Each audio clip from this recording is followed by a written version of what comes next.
ఓ అవతార పురుషుడా, లోకమును కాకుండా నిన్ను అర్థం చేసుకునేలా, లోక సంకల్పమును కాకుండా నీ సంకల్పమును అర్థం చేసుకునేలా నన్ను మలుచు. శాశ్వత ప్రియతమ అవతార్ మెహర్ బాబా కీ జై. అందరికీ జై మెహర్ బాబా అండి. శాశ్వత ప్రియతమ అవతార్ మెహర్ బాబా కీ జై. అందరికీ జై మెహర్ బాబా అండి. శాశ్వత ప్రియతమ అవతార్ మెహర్ బాబా की जय అందరికీ జై బాబా. శాశ్వత ప్రియతమ అవతార్ మెహర్ బాబా కీ జై. అందరికీ జై మెహర్ బాబా. శాశ్వత అవతార్ మెహర్ బాబా की जय అందరికీ జై మెహర్ బాబా. శాశ్వత ప్రియతమ అవతార్ మెహర్ బాబా की जय అందరికీ జై మెహర్ బాబా. శాశ్వత ప్రియతమ అవతార్ మెహర్ బాబా కీ జై. అందరికీ జై బాబా. శాశ్వత ప్రియతమ అవతార్ మెహర్ బాబా కీ జై. అందరికీ జై మెహర్ బాబా.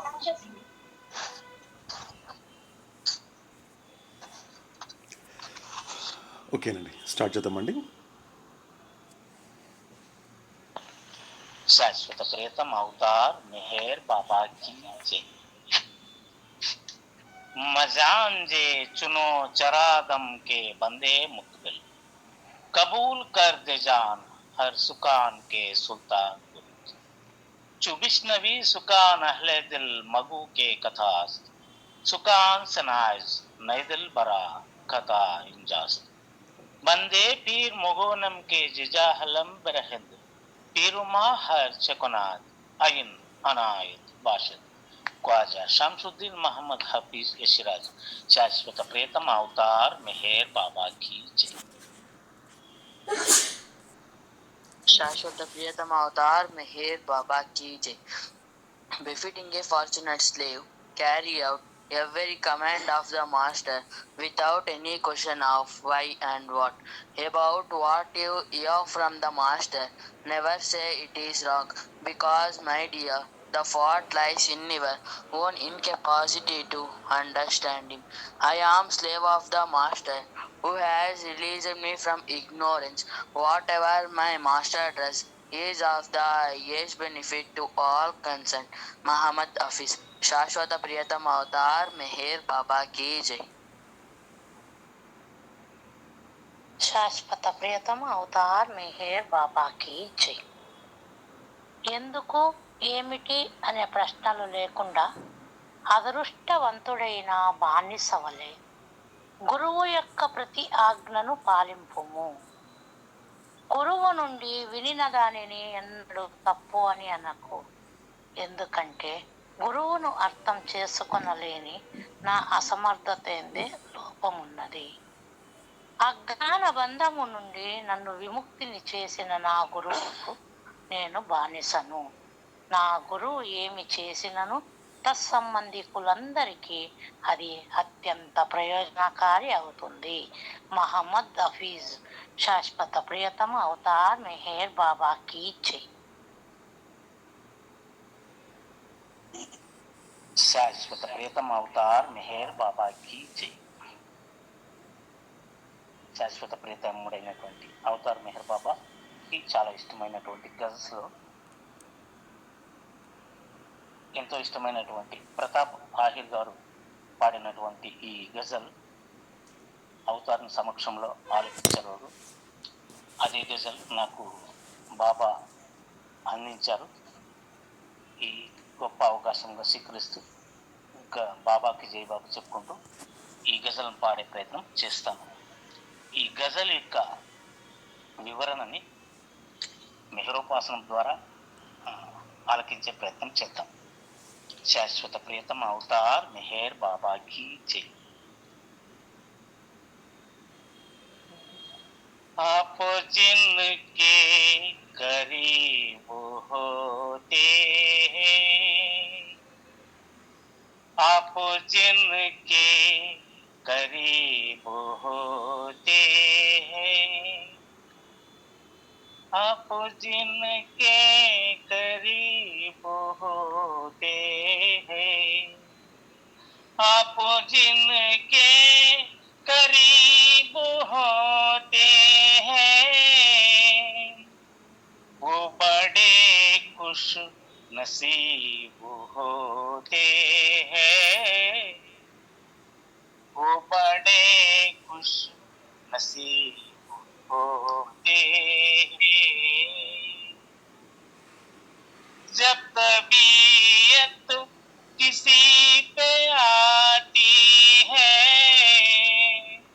जब तबीयत किसी पे आती है,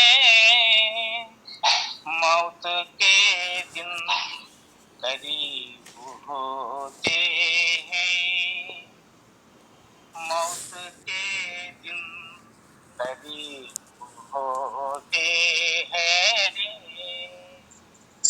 मौत के दिन करीब होते हैं। मुझसे मिलना न आपका मिलना, मुझसे मिलना न आपका मिलना, मुझसे मिलना न आपका मिलना, आपो किसको नसीब होते हैं, आपो किसको नसीब होते हैं, आपो किसको नसीब होते हैं।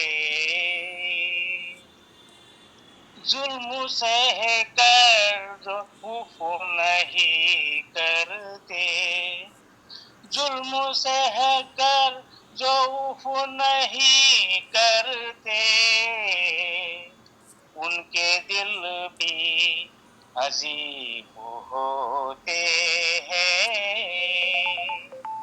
उनके दिल भी अजीब होते हैं, उनके दिल भी अजीब होते हैं।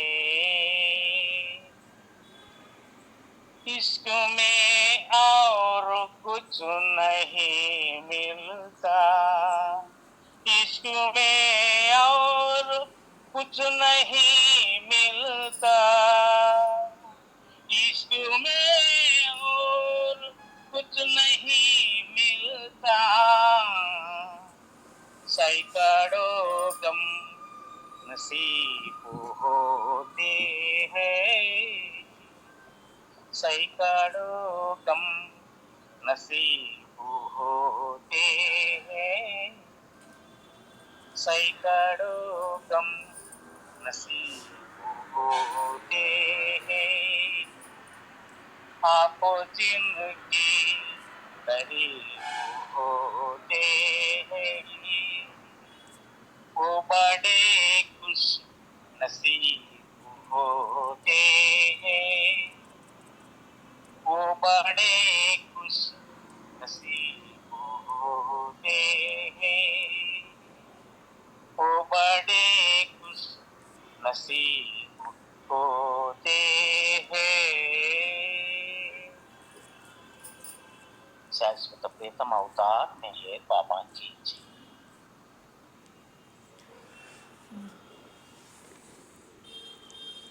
సో ఇంతవరకు మనకి అంజబ్ గారు అందించినటువంటి బాబాకి నచ్చినటువంటి గజల్స్లో ఒకటి.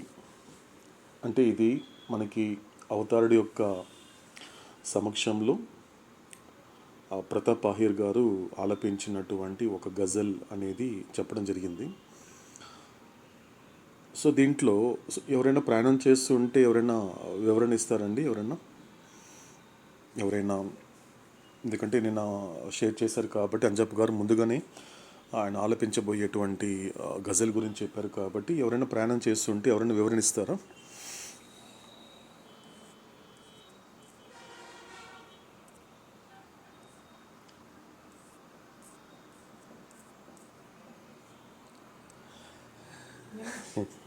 ఓకేనండి, సరే. సో ఇక్కడ మనకి ఇది ఈ గజల్ ఎలాంటిది అంటే, ఎందుకంటే ఈ గజల్ అనే కాదు ఏ గజల్ అయినా కూడా అవతాడికి ఎందుకు అంత ఇష్టము అంటే, ఇందులో ఆ ప్రేమికుడు ఎవరైతే ఉన్నాడో, అంటే ఆ లోతైన నిజం కోసము ఆ ఎరుకుతో కూడిన తపనతో రగిలిపోయేటువంటి ప్రేమికుడి యొక్క ఆ తపన కనిపిస్తుంది ప్రతి మీ గజల్లో ఎక్కడ చూసినా కూడా. ఇందులో కూడా ఎందుకంటే సాధారణంగా ఇలాంటి సూఫిజం సంబంధించినటువంటి గజల్స్లో చాలా డెప్త్ ఉంటుందండి, చాలా లోతులో ఉంటుంది. ఎందుకంటే అవతాడికి చాలా ఇష్టం. ఎందుకంటే ఇలాంటి సందర్భాలలో కూడా, ఎందుకంటే అనేక సందర్భాలలో, ఎందుకంటే మెహరాబాద్ కావచ్చు, అంటే వేరే మెహరాజాద్ కావచ్చు, ఎక్కడైనా కూడా ఇలా గజల్ కానీ పాటలు కానీ ఎవరో పాడే పని అయితే అవతాడు ఎప్పుడు కూడా ఒకటి అడిగేవాడు, సాహిత్యం అడిగేవాడు. మీరు ఏం పాడబోతున్నారు అంటే ఆయన చెప్పాలి అవతాడికి ఫస్ట్ ఆఫ్ ఆల్. ఎందుకంటే నువ్వు సంగీతం నేర్చుకుంటే లేకపోతే సంగీతంలో బాగా పండిపోవడం అనేది ఇంపార్టెంట్ కాదు ఆయనకి. ఎందుకంటే ఉండేది అవతార పురుషుడు, సాక్షాత్ భగవంతుడు వినేది. ఎందుకంటే ఆయన ఏం జడ్జి కాదు. ఎందుకంటే నువ్వు ఎలా పాడుతున్నావు, బాగా పాడావా బాగా పాడలేదు అని చెప్పేటువంటి జడ్జి కాదు ఆయన, భగవంతుడు. అంటే నీకు ఆ సాహిత్యంలో ఉన్నటువంటి ఆ లోతుపాతులు నీకు తెలిసి ఉండాలి. ఎందుకంటే కనీసము ఆ సాహిత్యం అందించినటువంటి వాడు పడే ఆ తపనలో కాస్త కోస్తో నువ్వు అనుభవిస్తే తప్ప ఆలపించడానికి లేదంటాడు. కాబట్టి ఎప్పుడైనా సాహిత్యం అడుగుతాడు అవుతాడు, ఏం పాడబోతున్నావు నా ముందు అంటే, బాబా ఇది బాబా ఈ గజల్ పాడబోతున్నాను, లేకపోతే ఈ పాట పాడబోతున్నాను అనేది చెబితే నీకు ఎంతవరకు అర్థమైంది. ఆయన అడిగే సెకండ్ క్వశ్చన్ ఏంటి అంటే, ఇది సాహిత్యం బాగానే ఉంది, చాలా అద్భుతంగా ఉంది సాహిత్యం మాత్రము, ఇది వాస్తవం కూడా. ఎందుకంటే ఏది పడితే అది పాడకూడదు అవుతాడు ముందు, ఎందుకంటే అడుగుతాడు యాక్చువల్గా. కాబట్టి ఫస్ట్ ఏంటి సాహిత్యం అడుగుతాడు. రెండో క్వశ్చన్ ఏంటి అంటే, ఇది ఎంతవరకు నీకు అర్థమైంది, ఏ భాషలో ఉన్నా కూడా ఎంతవరకు అర్థమైంది, ఈ సాహిత్యానికి సంబంధించినంత వరకు నీకు ఎంతవరకు అర్థమైంది అనేది అవుతాడు అడిగేటువంటి రెండో ప్రశ్న. ఎందుకు అంటే చాలా సందర్భాలలో కూడా కొంతమంది, లేదు బాబా దాని గురించి నాకు తెలియదు, పాట నాకు సంగీతం నేర్చుకున్నాను కాబట్టి ఏ పాటైనా పాడేస్తానంటే మాత్రము అలా కుదరదు అనేవాడు అవుతాడు. అలా కుదరదు, ఎందుకంటే నా ముందు కుదరదు అని చెప్పేవాడు అవుతాడు. సో కాబట్టి అందులో భాగంగానే సో ఈరోజు మనకి అవతార పురుషుడి ముందు ప్రతాప్ ఆహిర్ గారు కూడా ఆ సాహిత్యాన్ని అర్థం చేసుకొని ఆ భావన అనేది అనుభవించడం కాబట్టి అవుతాడు అవకాశం ఇచ్చాడు ప్రతాప్ ఆహిర్ గారికి. అలా ఆయన పాడడం జరిగింది. సో కాబట్టి ఇందులో ఉన్నటువంటి ఒక గొప్ప తత్వం ఏంటి అన్నప్పుడు ఆ సాన్నిహిత్యం చెప్తాడండి. పూర్తిగా రెండు విషయాలు మనకు కనిపిస్తుంది. ఈ సాహిత్యాన్ని మనం గనుక సరిగ్గా గమనిస్తే, ఇందులో ఉన్న తత్వాన్ని గనుక పూర్తిగా అర్థం చేసుకుంటే మనకి రెండు విషయాలు కనిపిస్తాయి. ఒకటి భగవంతుడి యొక్క సాన్నిహిత్యం, భగవంతుడికి దగ్గర అవడం. సాన్నిహిత్యం అంటే భగవంతుడికి దగ్గర అవడం అనేటువంటిది ఒకటి. రెండోది ఏంటి అన్నప్పుడు ఎవరు అదృష్టవంతులు చెప్తాడు ఇందులో అతను రాసినటువంటి ఈ పాట ఎవరు రాశారో తెలుసా మీకు అంజప్ గారు?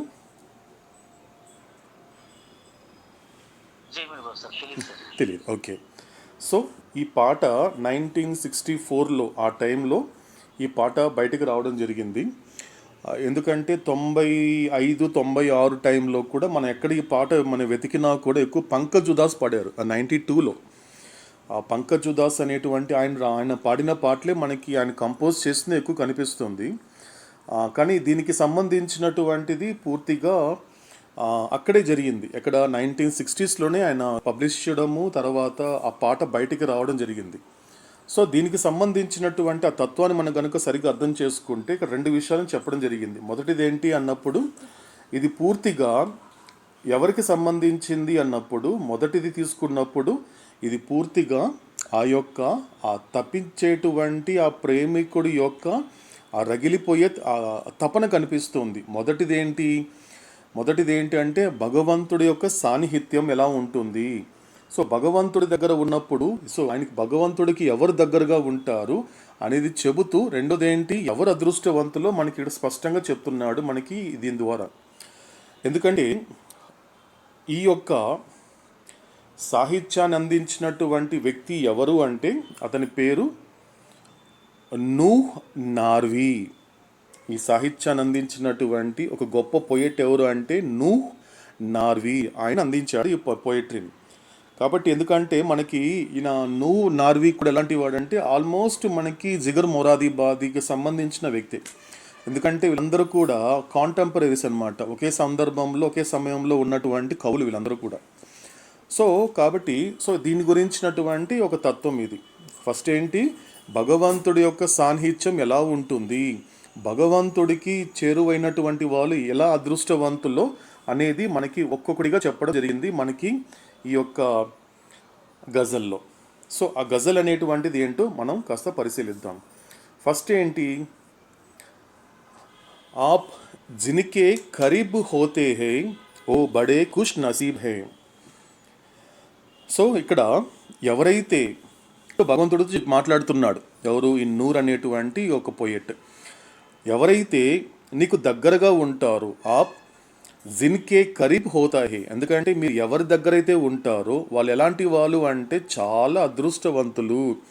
ఖుష్ నసీబ్ హోతే హే, అదృష్టవంతులు అంటే ఎవరు అంటే లోకానికి దగ్గరగా ఉన్నారో లేకపోతే లోకాన్ని దగ్గర చేసుకున్న వాళ్ళు కాదు, లోకేశుడిని దగ్గర చేసుకున్నవారు. ఆ లోకేశుడు ఎవరి దగ్గరైతే ఉంటాడో వాళ్ళే అదృష్టవంతులు. ఓ బడే ఖుష్ నసీబ్ హోతే హే ఆప్ జిన్కే ఖరీబ్ హోతే, ఖరీబ్ అంటే దగ్గరగా ఉండడం, సాన్నిహిత్యంగా ఉండడం. సో ఇక్కడ చెబుతూ ఇక్కడ ముఖ్యంగా మనకి ఎలా అండి అంటే భగవంతుడి దగ్గరే ఉంటూ లేక భగవంతుడి సాన్నిహిత్యాన్ని అనుభవిస్తూ అంత అదృష్టంగా ఉండాలంటే ఏం చేయాలి అంటే అవతాడు అనేక సందర్భాల్లో చెప్పాడు, నా ప్రజెన్స్ని మీరు ఫీల్ అవ్వగలగాలి. ఎందుకంటే నేను ప్రత్యేకంగా నీ దగ్గరికి వచ్చి ఉండడమో లేకపోతే నీ దగ్గరికి రావడం అనేది జరగదు. ఎందుకంటే నేను నీ ఊపిరి కన్నా దగ్గరగా ఉన్నానని అవతాడు యొక్క చెప్పినటువంటి సందేశం.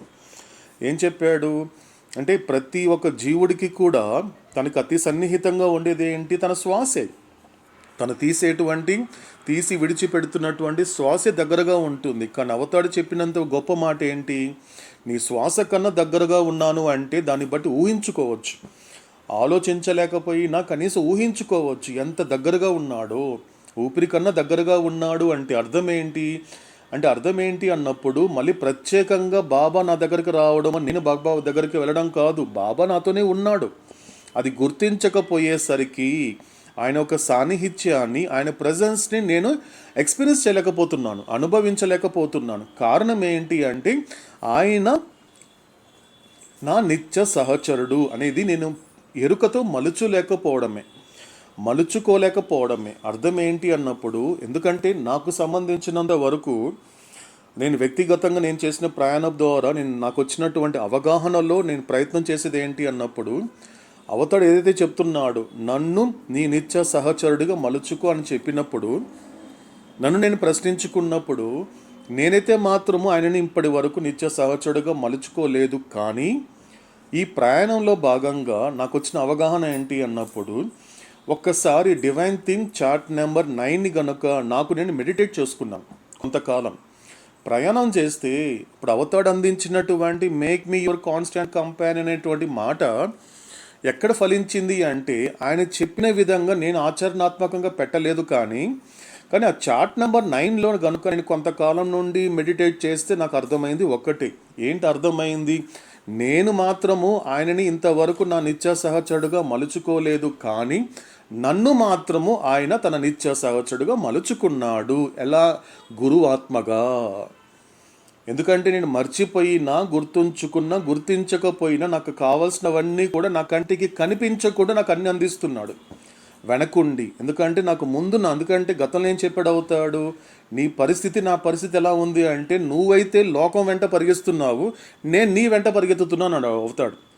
నా ప్రేమ ఎంత గొప్పది అంటే, నువ్వు మాత్రము ఎవరి వెంట పరిగెత్తుతున్నావు, ఈ యొక్క స్థూల దేహాల వెంట, స్థూల ప్రపంచాల యొక్క అనుభవాల వెంట నువ్వు పరిగెత్తుతున్నావు.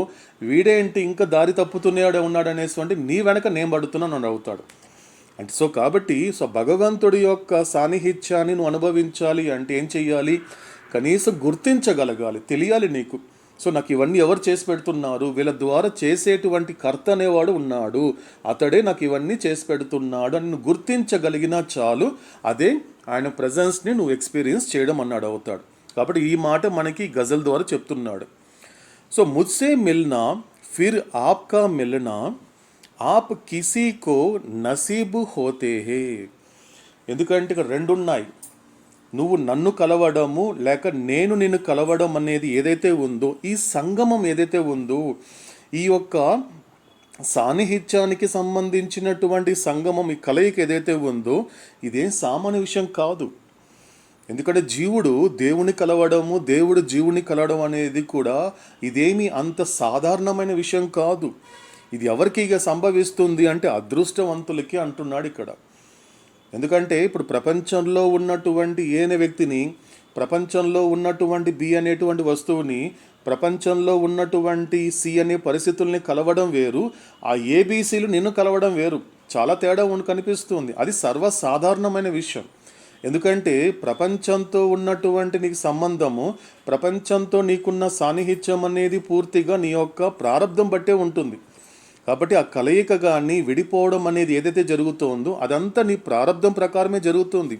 కానీ ఇక్కడ జీవుడిని దేవుడు కలవడం కావచ్చు, జీవుడు దేవుని కలవడం కావచ్చు, లేక దేవుడు జీవుని కలవడం అనేది ఇది ప్రారంధానికి అతీతమైనది. ఇది కేవలము ఆ భగవంతుడి యొక్క అపారమైన ప్రేమ చేత తన బిడ్డని కలవడము, లేక తన బిడ్డ తనని కలవడానికి అవకాశం ఇస్తూ ఉంటాడు. ఇది బుద్ధికి అతీతమైనది అని అడుగుతాడు.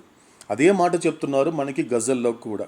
కాబట్టి నేను నిన్ను కలవడము, నువ్వు నన్ను కలవడం అనేటువంటిది ఇదేమంత సామాన్య విషయం కాదు. ఎలాంటిది? ఆప్ కిస్కో నసీబ్ హోతే హే. ఎలాంటిది? ఇదంతా కూడా ఎంతో అదృష్టవంతమైనది. ఓ బడే ఖుష్ నసీబ్ హోతే హే ఆప్ జిన్కో కరీబ్ హోతే హే.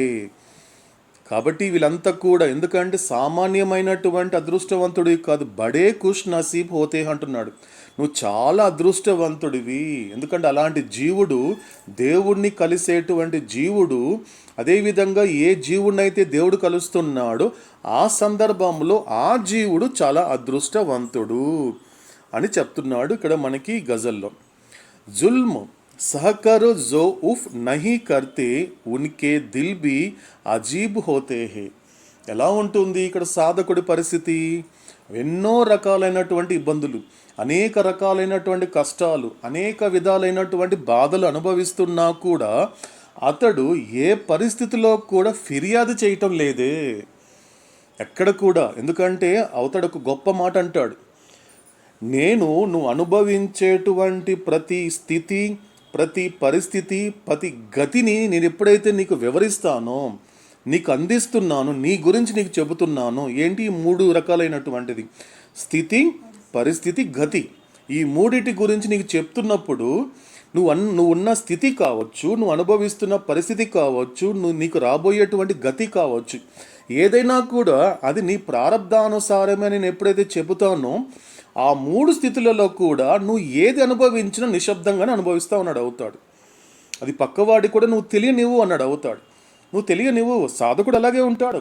తను అనుభవించే బాధని సాధారణంగా ప్రపంచంలో ఉన్నటువంటి సామెత ఏంటి? నీ బాధ నలుగురికి చెప్పితే తగ్గుతుంది. ఏం తగ్గుతుంది?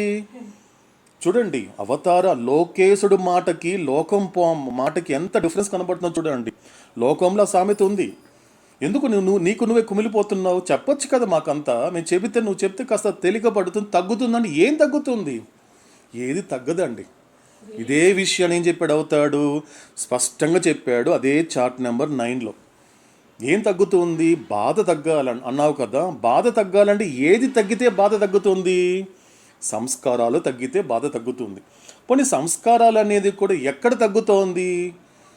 అది జరిగిపోయిన నిన్నటి నా కథలో సంస్కారాలు తగ్గుతోందా? జరుగుతున్న ఇప్పటి నా కథలో సంస్కారాలు తగ్గుతోందా?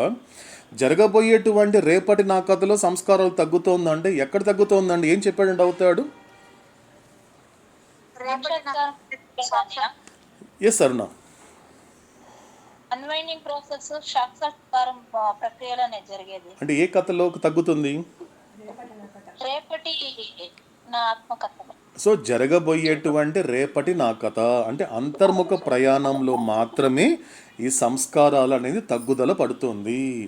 అంటే అర్థం ఏంటి? ఏది తగ్గుతుందని నువ్వు అనుకుంటున్నావు అదంతా అవగాహన రాహిత్యమే, నీకు అర్థం కాకపోవడమే. ఇక్కడ తగ్గడం అంటూ ఏముండదు. అంటే ప్రోగు చేసుకున్న దాన్ని ఖర్చు పెట్టుకోవడము, కొత్తవి పోగు చేసుకోవడం తప్ప ఇక్కడ తగ్గడం అంటూ ఏముండదు. కాబట్టి ఇక్కడ అది చెప్తున్నారు మనకి ఇక్కడ.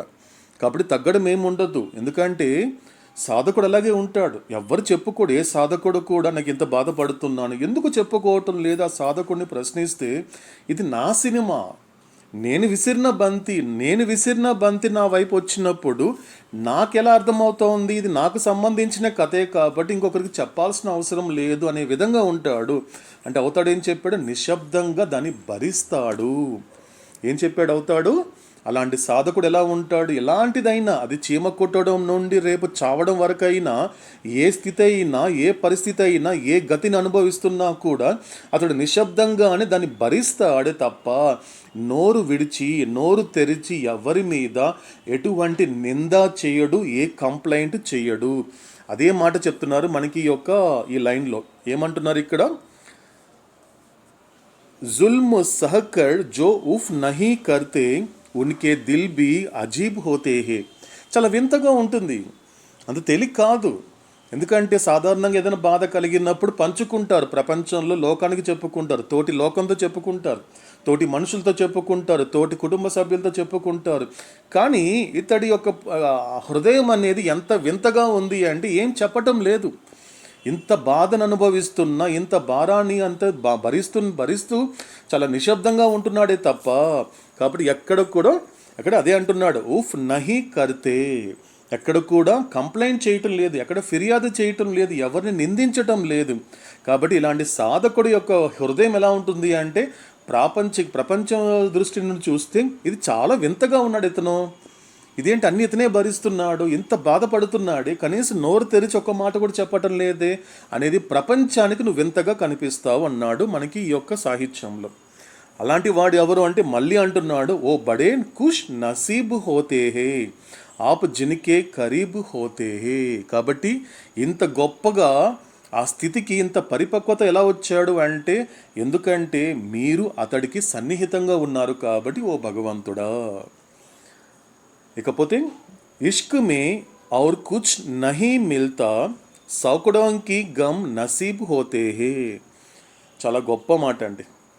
ఈ ప్రేమలో ఏముంటుంది అంటే గొప్ప మాట చెప్తున్నాడు ఇక్కడ ఈ సాహిత్యంలో. ప్రేమలో ఏముంటుంది, అంతా ఉంటుందా, నువ్వు అనుకున్నవన్నీ జరుగుతాయి అంటే ఇక్కడ ఏమీ ఉండదు. కుచ్ నహీ మిల్తా, ఏమీ లభ్యమవదు, ఏది దొరకదు నీకు. ఒకటే మాట అంటున్నాడు ఇక్కడ, చాలా గొప్ప మాట అండి, గొప్ప ఈ గజలన్నిటికీ కూడా హైలైట్ అయినటువంటి వర్డ్ ఇదే. ఇష్క్ మే క్యా మిల్తా, ఏమి దొరుకుతుంది నీకు ఈ ప్రేమలో అంటే ఏమి దొరకదు. కుచ్ నహీ మిల్తా అంటే అర్థం ఏంటి అంటే ఏదైతే నువ్వు పొందాలని ప్రయత్నిస్తున్నావో అలా ఏదో పొందాలని ప్రయత్నిస్తున్నంత వరకు లభ్యమయ్యేది ప్రేమ కాదు. లేకపోతే పొందిన దాన్ని కాపాడుకోవడంలో నీకు ఈ ప్రేమలో లభ్యం అవ్వదు. మొత్తానికి ఏంటి, ఇందులో ఏది నీకు లభ్యం అవ్వదు, ఏది లభించదు.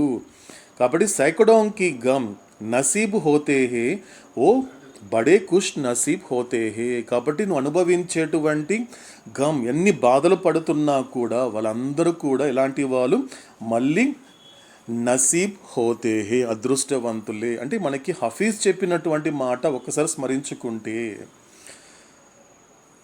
అదృష్టవంతుడైన బానిస వల్లే గురువు యొక్క ప్రతి ఆజ్ఞను పరిపాలించండి, మోయండి, పాలించండి. అంటే అర్థం ఏంటి ఇక్కడ, పూర్తిగా అవతాడు ఇక్కడ మనకి అవతాడికి ఇష్టపడినటువంటి త్రిలోకాలలో ఉన్నటువంటి మొదటి ఆ ద్విపదలో తీసుకున్నప్పుడు ఎలాంటి అదృష్టవంతుడైన బానిస అంటే అడుగు బోనస్ అక్కడ, అడు ఒట్టి అదృష్టవంతుడే కాదు, అదృష్టవంతుడైన బానిస.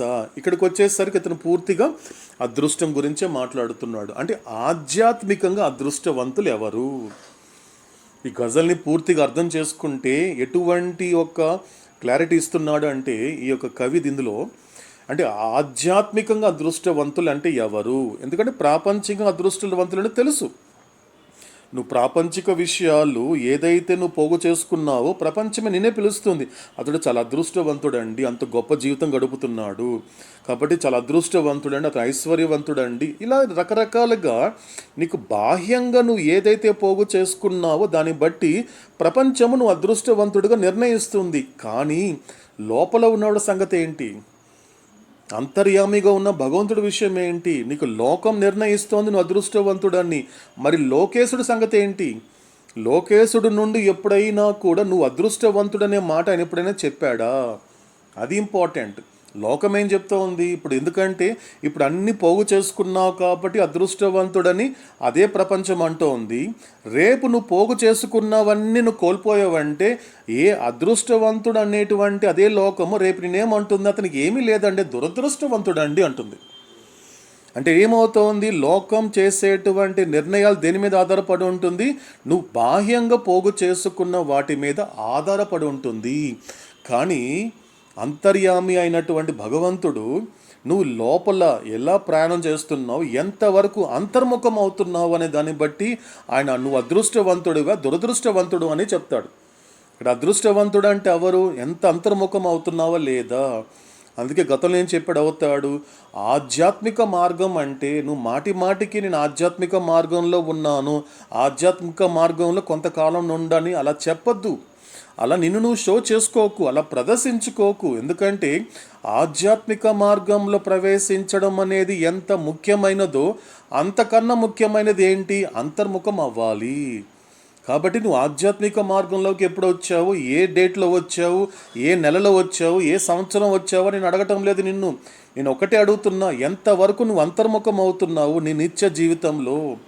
అన్ని బాహ్యమైన పనులు చేస్తూ కూడా నువ్వు ఈ యొక్క స్థూల ప్రపంచంలో నీ ప్రారంధానుసారం నీ పనులు నువ్వు చేసుకుంటూ, కానీ ఎప్పటికప్పుడు నీతో నువ్వు ఎంతవరకు గడుపుతున్నావు?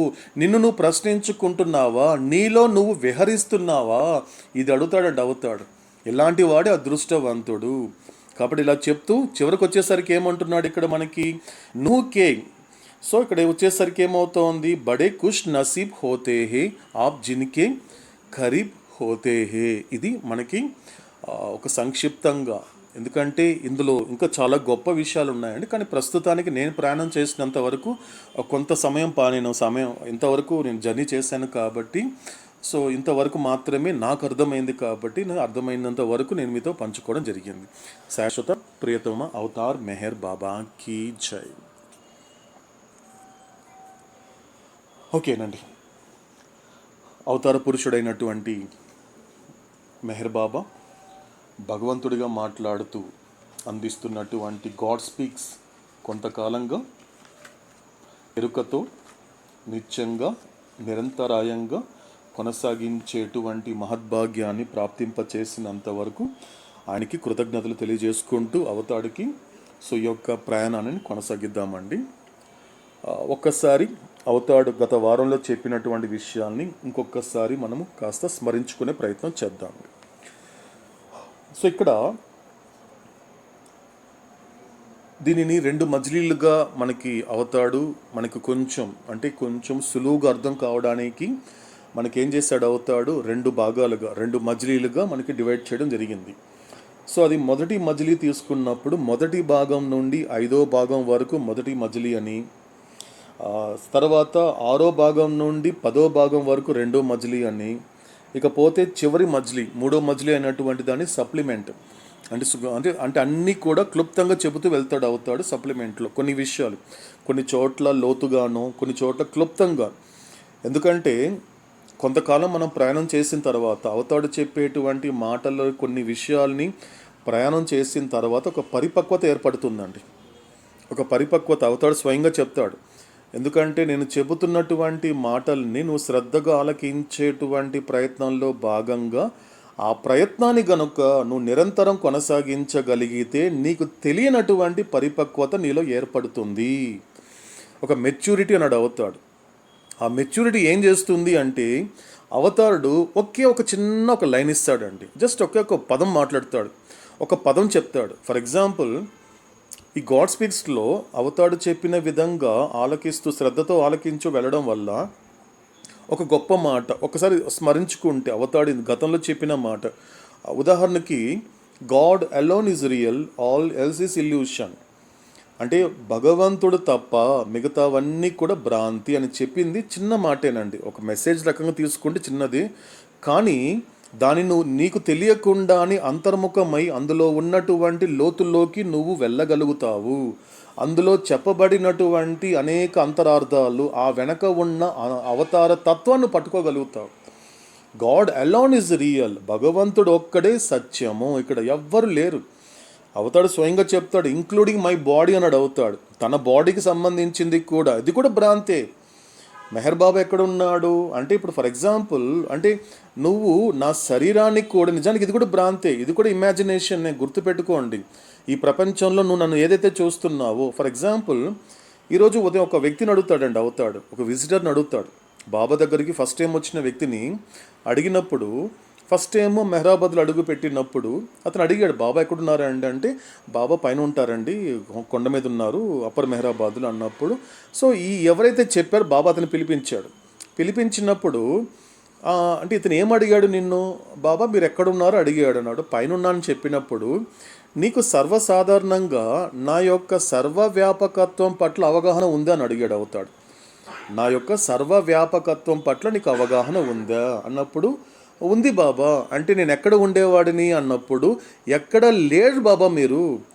భగవంతుడి యొక్క సర్వవ్యాపకత్వం అనేది కూడా నీకు ఎంతవరకు అవగాహన రావాలి అంటే, భగవంతుడు ఎక్కడ ఉంటాడో, ఎక్కడ లేడైనా. అందుకే కూడా సర్వవ్యాపకత్వం ఒక చోట ఉండేవాడు కాదు మెహర్ బాబా, అంతటా ఉండేవాడే. అందుకేం చెప్పాడు, ఎందుకంటే ఇప్పుడు మీతో మాట్లాడుతున్నటువంటి మెహర్ బాబా అనే శరీరం కూడా ఒక రకంగా చెప్పాలంటే భ్రాంతి. ఇది కూడా భ్రాంతి, ఎందుకంటే ఏదో ఒక టైంలో ఇది కంటికి కనిపించదు, ఒక టైంలో కూడా జడమైపోతుంది నా శరీరం కూడా అని చెబుతూ, అంటే డైరెక్ట్గా చెప్పకపోయినా చివరిగా చెప్పాడు అవుతాడు, ఐఎమ్ నాట్ దిస్ బాడీ అని. అంటే అర్థం ఏంటి, నేను ఈ శరీరం కాదు. అంటే దాని ముందు అవతాడు చెప్పిన మాట ఏంటి, I'm God in human form.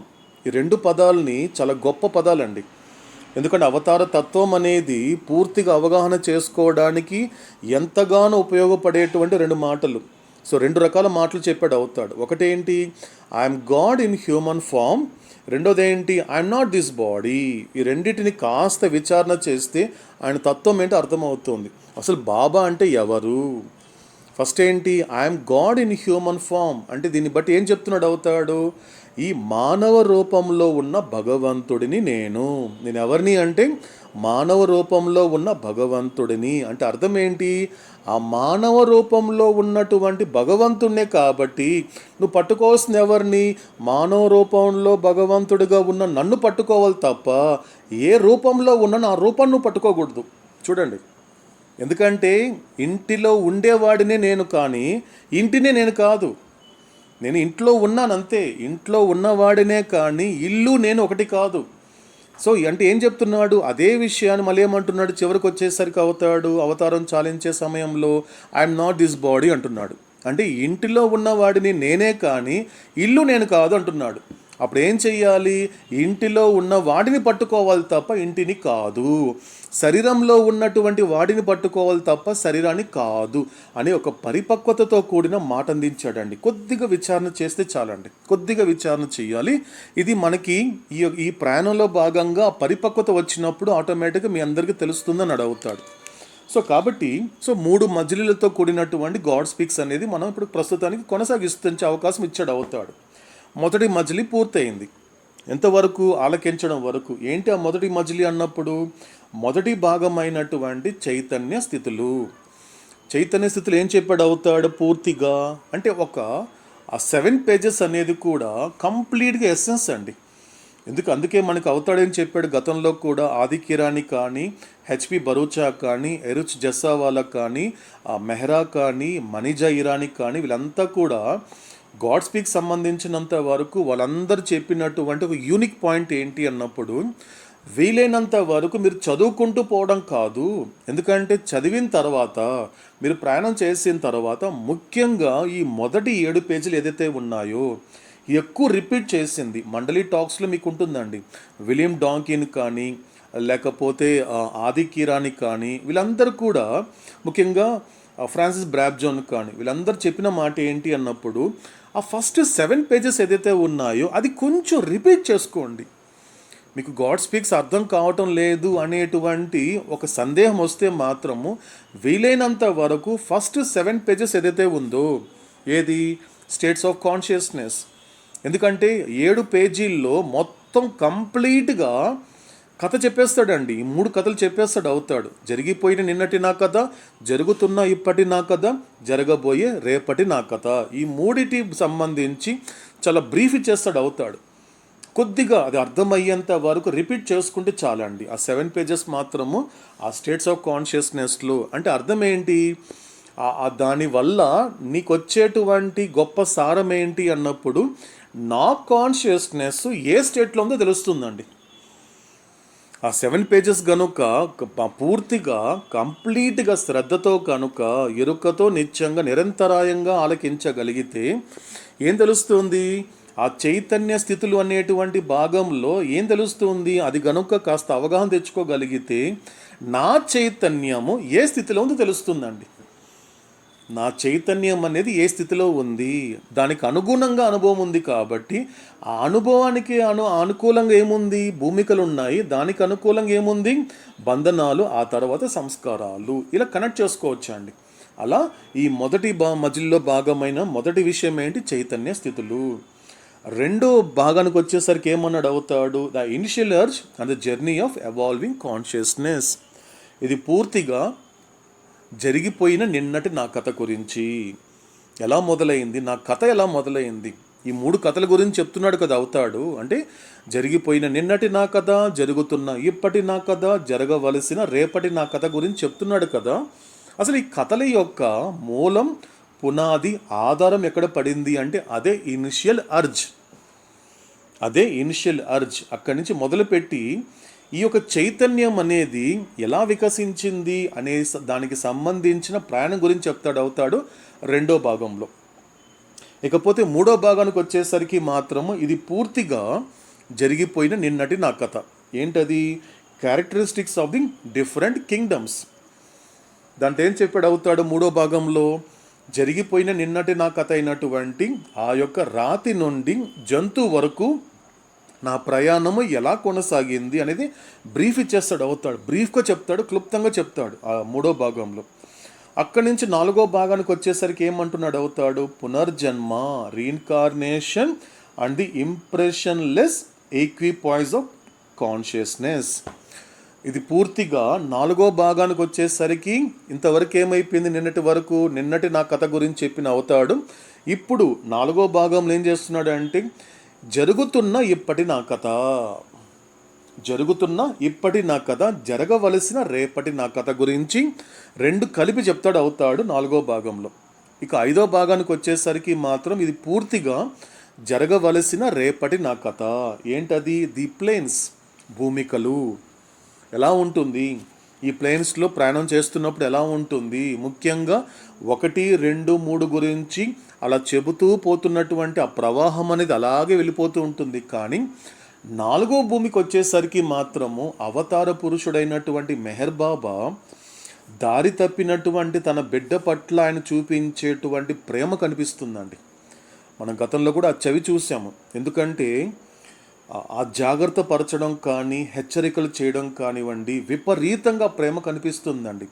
ఇంత గొప్పగా ప్రేమించేవారు నాకు ఉన్నారా అనేటువంటి గొప్ప అనుభూతి కలుగుతుందండి ఆ మాటలు వింటూ ఉంటే.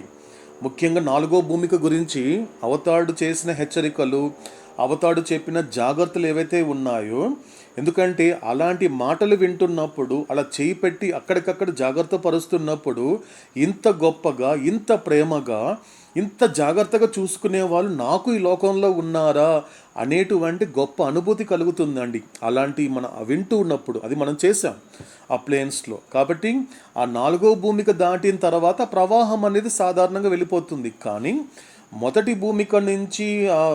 భూమిక నుండి 3వ భూమిక వరకు సాధారణంగా కొనసాగే ఆ మాటల ప్రవాహము, ఆ సాగరంలా కొనసాగే ప్రవాహం ఒక రకంగా ఉన్న 4వ భూమికి వచ్చేసరికి అక్కడ కొన్ని జాగ్రత్తలు, కొన్ని హెచ్చరికలు చేశాడు అవుతాడు. ఎవరికి చెప్తున్నాడు, మాట తప్పి అంటే దారి తప్పిన తన బిడ్డని తిరిగి దారిలో పెట్టుకోవడానికి ఆయన చూపించిన జాగ్రత్తలు, ఆయన చెప్పినటువంటి హెచ్చరికలు చాలా కనిపిస్తుంది మనకి, ముఖ్యంగా 5వ భాగంలో. ఈ విధంగా మొదటి భాగం నుండి 5వ భాగం అనబడేటువంటి మొదటి మజిలీ పూర్తయింది. ఇక 2వ మజిలీ మొదలు పెట్టాడు అవుతాడు. ఎందుకంటే మొదటి మజిలీ అంతా కూడా ఆలకించిన తర్వాత, ఎందుకంటే ప్రిపరేషన్ అండి, ఒక రకంగా చెప్పాలి అంటే నిజంగా ఈ యొక్క జీవితంలో ఈ జన్మలో ఈ పర్ఫెక్ట్ మీడియం, ఈ పరిపూర్ణమైనటువంటి మాధ్యమం ద్వారా ఆ పరిపూర్ణత్వాన్ని ఎలా పొందాలి, ఎలా సాధించాలి అనేది. సో మొదటి భాగం నుండి 5వ భాగం దాకా లోతుల్లోకి తీసుకెళ్తాడు, కాస్త బయటకు తీసుకొస్తాడు, కాస్త లోతుల్లోకి తీసుకెళ్తాడు, మళ్ళీ బయటకు తీసుకొస్తాడు.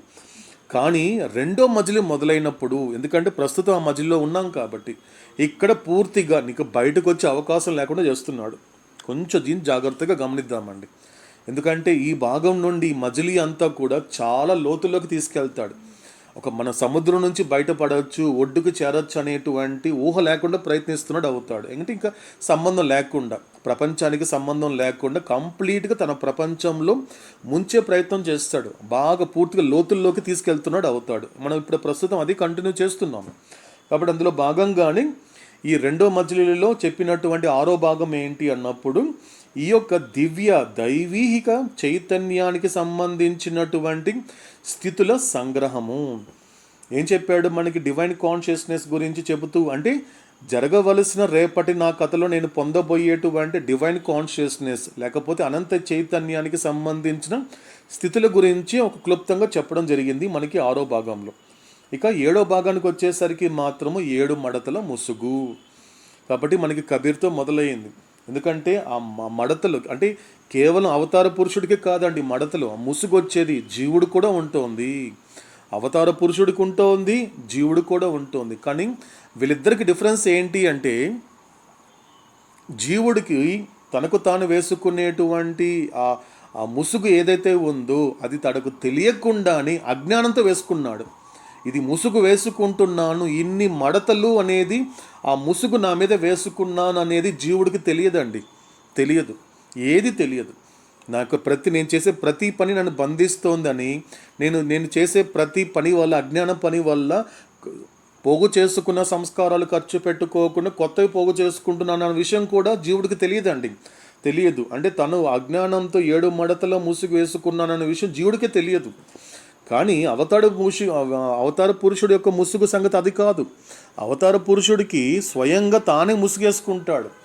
ముసుగు వేసుకొని ఆ ముసుగుని తొలగించేటువంటి అవకాశం ఈ పంచసద్గురువులకి ఇస్తాడు. ఆ ముసుగు వేరు, ఈ ముసుగు వేరండి, రెండు ఒకటి కాదు.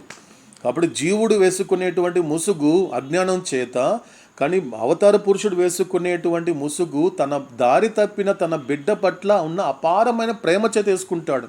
ఆయన అవతరించే టైంలో ఇది ఒక పద్ధతి కాబట్టి, ఇది ఒక ప్రాసెస్ కాబట్టి ఆ పంచ సద్గురువు చెప్తాడు, నేను పలానా టైంకి వస్తాను నీ దగ్గరికి, అప్పుడు నువ్వు ఈ పని చేసి నా యొక్క ముసుగుని తొలగించు అని అందరి ఆ పంచ సద్గురువులకి అవతారుడే ఆదేశిస్తాడు. కాబట్టి దానికి అనుకూలంగా జరుగుతుంది.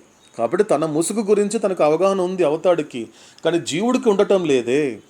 కాబట్టి జీవుడు వేసుకున్నటువంటి 7 మడతల ముసుగు గురించి మనకి 7వ భాగంలో అత్యద్భుతంగా కబీర్ కావచ్చు, హఫీజ్ చెప్పినటువంటి కొన్ని ఆ సందర్భాలు, ఉదాహరణల ద్వారా మనకి అవతాడు అందించాడు గతంలో. ఇకపోతే 8వ భాగం ఇప్పుడు కొనసాగుతున్నటువంటి భాగం. ఇది ఎవరిది? ఇది సుదీర్ఘమైనటువంటిది. నేను ఎక్కువ పేజీలు అనే పదం వాడనండి. ఎక్కువ పేజీలు 84 పేజెస్ ఉంటాయనే మాట కూడా నేను వాడను. ఎందుకు వాడను అంటే, ఇది ఒక సుదీర్ఘమైనటువంటి ఒక సంభాషణ. అవతాడు శ్రమ బాగా కనిపిస్తుందండి ఈ 8వ భాగంలో గనుక. ఎందుకంటే శ్రమ, అవతాడు పడ్డ శ్రమ, దారి తప్పినటువంటి తన బిడ్డని తిరిగి దారిలో పెట్టుకోవడానికి ఆ పరమాత్ముడు, ఆ పరబ్రహ్మ, సృష్టికర్త ఎంత శ్రమ పడ్డాడనేది కూడా మనకి పూర్తిగా తెలుస్తుంది ఇక్కడ. కాబట్టి దీని పేరేంటి అన్నప్పుడు కూడా 4 భాగాలుగా చెప్పాడు అవుతాడు. అంటే ఏంటి? The beyond state of God, అంటే పరబ్రహ్మ, అంటే ఆది మూల స్థితి, భగవంతుడి యొక్క ఒరిజినల్ స్టేట్. ఇదొక ఫస్ట్ విషయం. ఒక విషయము ఈ సుదీర్ఘమైన దాంట్లో 4 భాగాలు ఏంటి? ఈ యొక్క 8వ భాగంలోని 4 భాగాలు ఉన్నాయి. మొదటిది ఏంటి? పరబ్రహ్మ స్థితి. రెండోది ఏంటి? First urge. మూడోది ఏంటి? Cycle of evolution. నాలుగోది ఏంటి? Involution of consciousness. ఈ 4 విషయాలన్నీ కూడా ఈ ఒక్క 8వ భాగంలోని అవతాడు చెప్తున్నాడు ప్రస్తుతానికి కూడా. కాబట్టి ఇది ఒక సుదీర్ఘమైనటువంటి, ఎందుకంటే అసలైన లోతు, డీపర్ రియాలిటీ అనేది ఏదైతే అన్నాడు అవుతాడో, ఆ డీపర్ రియాలిటీ సరిగ్గా గనుక ఎందుకంటే ఆ శ్రద్ధ పెట్టగలిగితే మన కళ్ళ ముందు కనబడుతుందండి ఆ డీపర్ రియాలిటీ. ఆ కళ్ళ ముందు కనిపిస్తుంది. ఏ రియాలిటీ కోసం అయితే ఇన్ని జన్మలు ఎత్తానో, ఏ రియాలిటీ పొందక ఎటు పడితే అటు వెళ్ళిపోతున్నాను, ఎందుకంటే కన్ఫ్యూజన్, ఆందోళన, భయాలు, బాధల మధ్య ఎందుకు నలిగిపోతున్నాను, ఈ సంస్కారాలతో ఎందుకు సంసారం చేయాల్సి వచ్చింది అనేది పూర్తి అవగాహన ఈ భాగంలో మన కంటికి కళ్ళకు కట్టినట్టు చూపిస్తాడండి అవుతాడు. కళ్ళకు కట్టినట్టు చూపిస్తాడు. నేను చేసిన ప్రయాణము ఇదంతా మనకి స్పష్టంగా పూర్తిగా కనిపించ చేస్తాడు, మనకు అవుతాడు. సో ఇక్కడ మనకి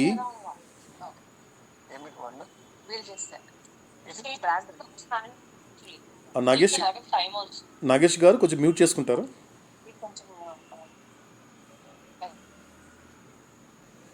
రైట్. సో ఇక్కడ ఏమైనా జరుగుతోంది. సో ఏం కళ్ళకు కట్టినట్టు చూపిస్తాడు అవుతాడు ఈ భాగంలో. 8వ భాగంలో పూర్తిగా ఈ కళ్ళకు కట్టినట్లు ఆయన పడ్డ శ్రమ, కాబట్టి దారి తప్పినటువంటి నన్ను ఎలా దారిలో పెట్టబోతున్నాడు అనేది కళ్ళకు కట్టినట్టు మనకి చూపించబోతున్నాడు. కాబట్టి అందులో భాగంగానే సో మనకి అవుతాడు ఏం చెప్తున్నాడు, ఆ పరబ్రహ్మ స్థితి గురించి మనకి స్టార్ట్ చేయడం జరిగింది. కాబట్టి ఎందుకంటే ఇది ఎంతటి సుదీర్ఘమైనటువంటి ఒక భాగం అంటే దాదాపు 1 కాదు 2 కాదండి, 2nd, 3rd, 4th, 5th, 6th, 7th chart. అంటే దాదాపు ఎన్ని చార్ట్లు ఉన్నాయి, 1, 2, 3, 4, 5, 6. అంటే గాడ్ స్పిక్స్లో ఉన్నటువంటి 12 చార్ట్లో దాదాపు 5 చార్టులు ఇందులోనే ఉన్నాయండి, ఈ భాగంలోనే ఉంటాయి. కాబట్టి ఒక్కొక్క చార్ట్ చూస్తే మనకి ఫస్ట్ 2nd చార్ట్ తీసుకుంటే ది ఒరిజినల్ విమ్ అని, 3rd చార్ట్కి వచ్చేసరికి రియల్ అవేకెనింగ్ అని, 4th చార్ట్కి వచ్చేసరికి ఎవల్యూషన్ అండ్ ఇన్వల్యూషన్ అని, ది జర్నీ అనేటువంటి చార్ట్ నెంబర్ 5 కావచ్చు, ది 4 జర్నీస్ అనేటువంటి చార్ట్ నెంబర్ 6 కావచ్చు, God is reality and all else is illusion అనేటువంటి చార్ట్ నెంబర్ 7 కావచ్చు. కాబట్టి ఈ యొక్క సుదీర్ఘమైనటువంటి ప్రవాహంలో మనకి అవుతాడు ఈ చార్ట్లను కూడా మనకి పరిచయం చేయబోతున్నాడు. కాబట్టి సో ఇక్కడ మనకి చెప్పడం జరిగింది. సో ఎప్పుడైతే ఈ బియాండ్ స్టేట్ ఆఫ్ గాడ్ అని చెప్పినప్పుడు ఇది తన మన రూట్ బేస్ సోర్స్ 3 చెప్పాడు అవుతాడు. ఏంటి ఆ 3 అన్నప్పుడు మొదటిది ఏంటి, మూలము. ఇది నా తండ్రి జన్మకారకుడైనటువంటి అవతార్ మెహర్ బాబాతో పాటు నాది కూడా, అంటే మా అంటే కరెక్ట్గా వ్యక్తిగతంగా తీసుకుంటే నేను అవతారుడితో కలుపుకుంటే ఇది మా మూలము, మా పునాది, మా ఆధారం. ఎక్కడి నుంచి నా మూలం ఎక్కడ పడింది, నా యొక్క పునాది ఎక్కడ పడింది, నా యొక్క ఆధారం ఏంటి అనేది ఎక్కడంటే దిస్ ఇస్ అ స్టేట్, ఇదొక స్థితి. ఎందుకంటే 2 ఉన్నాయి, స్థాయి వేరు స్థితి వేరు. జీవుడిది స్థాయి, దేవుడిది స్థితి. అది అర్థం చేసుకోవాలి. స్టేట్ ఈజ్ ఇంపార్టెంట్ అండి, స్థాయి కాదండి. స్థాయిలు మారుతూ ఉంటుంది సంస్కారాల అనుసారం. సంస్కారం సరిగా లేదనుకో స్థాయి పడిపోతుంది, సంస్కారం సరిగ్గా ఉందనుకో స్థాయి కాస్త పెరుగుతూ తరుగుతూ ఉంటుంది, నిరంతరం మారుతూ ఉంటుంది స్థాయి, ఎప్పటికీ మారనిది స్థితి. ఇది గుర్తుపెట్టుకోవాలండి, కాస్త దీన్ని గుర్తించే ప్రయత్నం చేద్దాం. సో కాబట్టి ఏం చెప్పాడు అవుతాడు, ఈ పరబ్రహ్మ స్థితి గురించి కూడా మనకి మొదటి నుంచి కూడా ఏమీ లేదు. ఎందుకంటే ఇక్కడ అంతా తీసుకున్నప్పుడు మనకి కనెక్ట్ చేసినటువంటి ద ఎవ్రీథింగ్ అండ్ నథింగ్ అనే పుస్తకంలో అవుతాడు చెప్పిన మాట ఏ చార్ట్కి కనెక్ట్ చేశాడండి అవుతాడు ఇప్పుడు చెప్తున్నప్పుడు. ఆ చార్ట్ పేరేంటండి,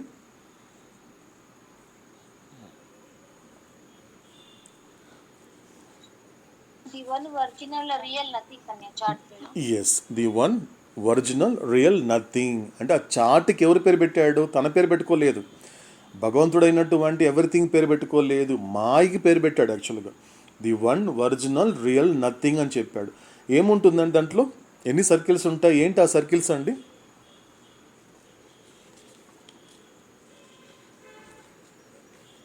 ద ఒరిజినల్ రియల్ నథింగ్ అనేటువంటి చార్ట్లో మనకి ఇవ్వబడిన సర్కిల్స్ ఎన్ని సర్కిల్స్ ఉన్నాయి, ఆ సర్కిల్స్ ఏంటండి, 4 సర్కిల్స్ ఉన్నాయి దీంట్లో మనకి ఓకే చార్ట్ లో. దాంట్లో వచ్చేసి ఫస్ట్ వన్ మాయావి గురించి చెప్తాడు ఫస్ట్ బాబా మనకి, తర్వాత మాయ గురించి చెప్తాడు, ఆ మాయ నుండి వచ్చి భ్రాంతి పూర్వకమైన సృష్టి గురించి చెప్తాడు. దాంట్లో తిరిగి టీ అని చెప్తే మనకి తాత్కాలికమైన శూన్యతలు, అంటే ఎవరికి వాళ్ళు అజ్ఞానం చేత సృష్టించుకున్నటువంటి ప్రపంచం గురించి బాబా మనకు అక్కడ షేర్ చేశాడు అన్నయ్య. గుడ్. సో కాబట్టి ఫస్ట్ ఏంటి, ఇక్కడ ఒక సర్కిల్ తీసి, ఎందుకంటే ఆ సర్కిల్ మాత్రమే పరిపూర్ణంగా ఉంటుంది. అంటే ఆ యొక్క మాయావి ద ఒరిజినల్ రియల్ ఎవ్రీథింగ్ అక్కడ బాబా తనకి పెట్టుకున్నటువంటి పేరు భగవంతుడు. అంటే ఏ మాయ అయితే ఎవరి నుండి అయితే ఉద్భవించిందో అటువంటి భగవంతుని ఏం చెప్పాడు అవుతాడు, ది ఒరిజినల్ రియల్ ఎవ్రీథింగ్. ఇది భగవంతుడికి ఉన్నటువంటి పేరు. అంటే ఒకే ఒక్క వాస్తవమైనటువంటి సర్వస్వము. ఎవరు అంటే నిజమైన సర్వస్వము. అక్కడి నుంచి పుట్టుకొచ్చినటువంటిది మాయా. ఏం చెప్పాడు అవుతాడు, ద ఒరిజినల్ రియల్ నథింగ్ అన్నాడు అవుతాడు. సెకండ్ సర్కిల్కి వచ్చేసరికి ఎక్కడుంది మాయా, మాయావి సమక్షంలో ఉంది. ఎక్కడుంది, ఎక్కడో బయట ఎక్కడో లేదు. మాయావి అయినటువంటి ఒరిజినల్ రియల్ ఎవ్రీథింగ్ యొక్క సమక్షంలోనే ఈ ఒరిజినల్ రియల్ నథింగ్ అనబడేటువంటి మాయ అనేది ఉద్భవించింది. కాబట్టి మాయావి నుండి మాయ ఉద్భవించింది. మళ్ళీ ఈ యొక్క మాయ నుండి ఏం ఉద్భవించింది, భ్రాంతిమయమైన సృష్టి ఆవిర్భవించింది. అందుకేం చెప్పాడు దీనిని అవుతాడు, అందుకే దీనిని ఇల్యూషరీ క్రియేషన్ అంటారు. ఈ సృష్టిని అవుతాడు పెట్టిన పేరేంటి అన్నప్పుడు ఇదొక భ్రాంతిమయమైన సృష్టి. పెద్ద తేడా లేదండి, రెండు ఒకటే. ఎందుకు దీన్ని పూర్తిగా మాయకి కాకుండా, ఎందుకంటే గతంలో కూడా చెప్పాడు అవుతాడు. ఎందుకంటే స్టిల్ చాలామంది కన్ఫ్యూజ్ అవుతున్నారు. నేను గాడ్ స్పీక్స్ అంతా ప్రతి కవర్ బైగా అన్నీ చదవండిరా అంటే, అది చదువుతూ ప్రయాణం చేస్తూ అర్థం చేసుకోండి అంటే ఎవరైనా క్యారీ చేస్తున్నారంటే ఎవరు క్యారీ చేయటం లేదు.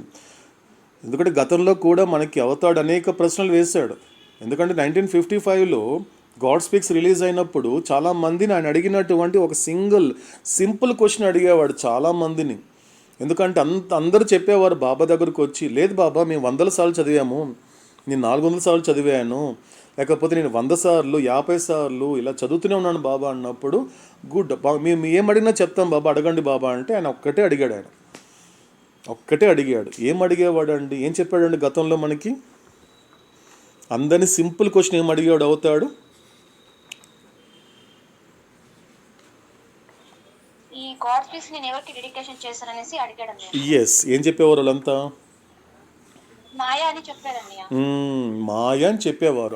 బాబా అడిగిన సింపుల్ క్వశ్చన్ ఏంటి అంటే, ఆ లోపల అడిగినటువంటి కంటెంట్స్ గురించి కూడా అడగటం అవుతాడు, లోపల చెప్పిన విషయాలు కూడా కాదు. ఆడు సింపుల్గా అడిగాడు అవుతాడు. అంటే దేని బట్టి నువ్వు మెకానికల్గా చదువుకుంటూ వెళ్ళిపోతున్నావు అని అర్థం.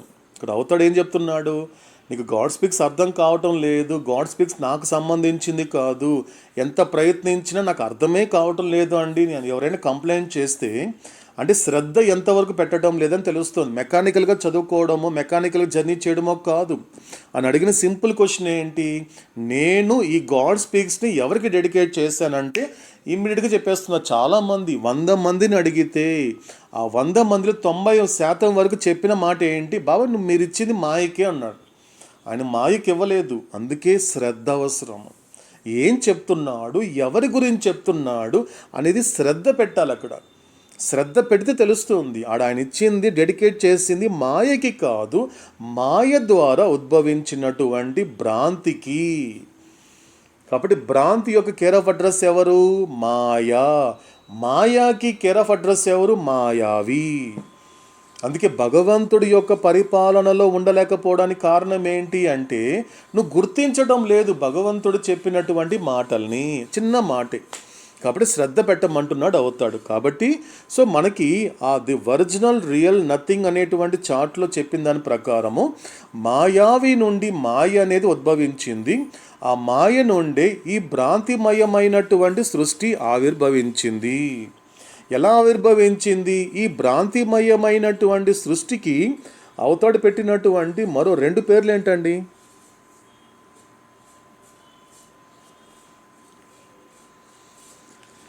ఈ సృష్టికి అవతాడు ఎస్ అని చెప్పుకోరు, ఇన్యూమరబుల్ నథింగ్ 2 చెప్పాడు అవుతాడు. అంటే కొంచెం అవగాహన రావడానికి. ఎందుకంటే అవతాడు ఇంత శ్రమపడి నీకు ఎంతవరకు అర్థం కావాలి అనేది ఇంకా చెప్తున్నాడు అవుతాడు. ఒకవేళ నేను భ్రాంతిమయమైన సృష్టి అంటే నీకు అర్థం కాలేదనుకో, మళ్ళీ ఇంకొక మాట చెప్తా, ఇంకో డిఫైన్ చేస్తా. ఏంటది? మొట్టమొదటిగా చెప్పింది ఏంటి? False everything. ఇక్కడ నీకు అన్నీ ఉన్నట్లుగా కనబడుతోంది. నాకు అన్నీ ఉన్నాయండి. సాధారణంగా చెప్తుంటాడు జీవుడు, నాకు అన్నీ ఉన్నాయండి కానీ ఏదో లోటండి. నాకు అన్నీ ఉన్నాయండి, నాకు కావాల్సినవన్నీ ఉన్నాయి కానీ పడుకుంటే నిద్ర పట్టడం లేదండి. అనేక మంది ఇలాంటి కంప్లైంట్ చేసేవారు బాబా దగ్గరకు వచ్చి, బాబా నాకు అన్నీ ఉన్నాయి, ఒక సాధారణ మనిషి దేనికోసమైతే ప్రపంచం వైపు పరిగెత్తుతాడో, దేనికోసమైతే అన్నిటిని పోగు చేసుకోవాలని ప్రయత్నిస్తున్నాడో అవన్నీ నా దగ్గర ఉన్నాయి బాబా. ఉన్నప్పటికీ కూడా స్టిల్ ఐఎమ్ నాట్ హ్యాపీ, నేను సంతోషంగా లేను బాబా అని చెప్తూ ఉంటారు. అంటే నీకు ఎవ్రీథింగ్ ఉంది, అన్నీ ఉన్నాయి, కానీ ఆ సమస్తము కూడా ఎలాంటి సమస్తం ఉంది? అబద్ధమైన సమస్తాలే. ఎందుకంటే భ్రాంతిమయమైన సృష్టిలో అలాగే జరుగుతుంది. ఇది దీని యొక్క స్వభావం అని అడుగుతాడు. ఈ లైన్ అర్థం కావాలండి. What is the nature of creation? What is the nature of illusory creation? అంటే నీ దగ్గర అన్నీ ఉంటాయి, కానీ అది దేనికి సంబంధించినటువంటి సర్వస్వము? అబద్ధానికి సంబంధించిన సర్వస్వము అని చెబుతూ, అంటే ఫాల్స్ ఎవ్రీథింగ్. ఇంకొక పదం ఏం చెప్పాడు అవుతాడు? Innumerable nothings. నువ్వేం చెప్తున్నావు? ఇంకొక మాట ఏమంటున్నావు? ఒకవైపు ఏమంటున్నాడు జీవుడు, నాకు అన్నీ ఉన్నాయండి అంటున్నాడు. ఇంకో వైపు ఏమంటున్నాడు? ఏమంటే లెక్కలేని ఉన్నాయండి నా దగ్గర అసలు లెక్క పెడితే కూడా లెక్క పెట్టలేనంతగా ఉన్నాయండి నా దగ్గర అంటున్నాడు. వెంటనే దాన్ని కనెక్ట్ చేస్తున్నాడు అవుతాడు. ఏమున్నాయి? అన్ని శూన్యాలే. ఎంత గొప్పగా ఉంది చూడండి ఆ పదాలు, ఎంత అందంగా అందిస్తున్నాడు అవుతాడు, ఎంత గొప్పగా అందిస్తున్నాడు చూడండి. ఒకవైపు ఏమంటున్నాడు జీవుడు? ఏమంటున్నాడు? నాకు అంతా ఉన్నాయి, కానీ నాకు సంతోషం లేదు బాబా అంటున్నాడు. కారణం ఏంటి? నీకున్నది ప్రతిదీ సర్వస్వం ఏదైతే ఉందో అది నీ అబద్ధానికి సంబంధించిందిరా, ఏది రియాలిటీ కాదు. అంతా నీ దగ్గర ఉండేది ఏది కూడా నీది కాదు. ఎందుకంటే గతంలో నువ్వు ఎవరికైతే ఏదైతే ఇచ్చావో అది అతనికి ఇది ఇచ్చాడు అంతే. కాబట్టి దీన్ని అహంకరించాల్సిన అవసరం లేదు. ఉండ తత్వం ఏంటి? నీకు తత్వం ఏంటి అన్నప్పుడు గతంలో నువ్వు ఎవరికైతే ఇచ్చావో అతని ద్వారా ఈ జన్మలో నువ్వు పొందావు అంతవరకే. కాబట్టి పక్కవాడి కన్నా నాకేదో ఎక్కువ ఉంది కాబట్టి నేనే అదృష్టవంతుని, పక్కవాడు దురదృష్టవంతుడని అహంకరించాల్సిన అవసరం లేదు. పుణ్యం చేత సుఖపడడం అదే తప్పు కాదండి. బాగా గుర్తుపెట్టుకోవాలండి. ఈ విషయాన్ని కాస్త గుర్తిద్దాం. అవతాడు అనేక సందర్భాలు రిపీట్ చేసిన మాట ఏంటి? నువ్వు పుణ్యం చేత సుఖపడుతున్నప్పుడు సుఖపడు, తప్పు లేదు. సుఖపడుతున్నప్పుడు నేనే సుఖపడుతున్నాను, ఎవరు సుఖపడటం లేదని అహంకరించకు. అలా నువ్వు పాపాన్ని మూట కట్టుకుంటున్నావు, ఆ పాపం చేత మళ్ళీ దుఃఖం అనుభవిస్తున్నావు.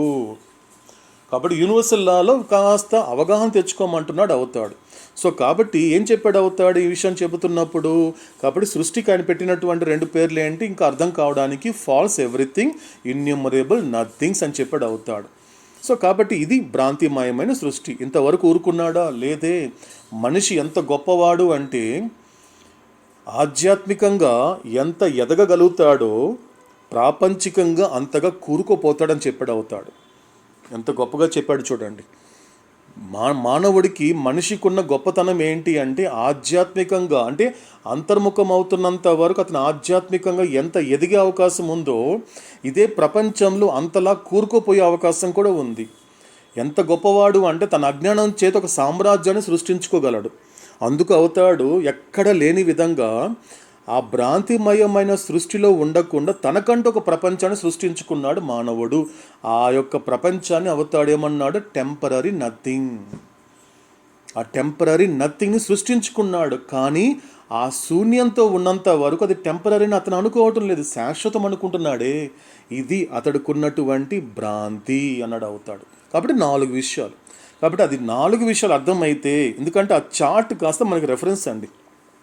అవతాడు మనకి ఈరోజు చెప్తున్నాడు కాబట్టి ఈ మూమెంట్లో అది పక్కన పెట్టుకోవాలి, అది క్యారీ చేస్తూ ఉండాలి మెంటల్గా అండి.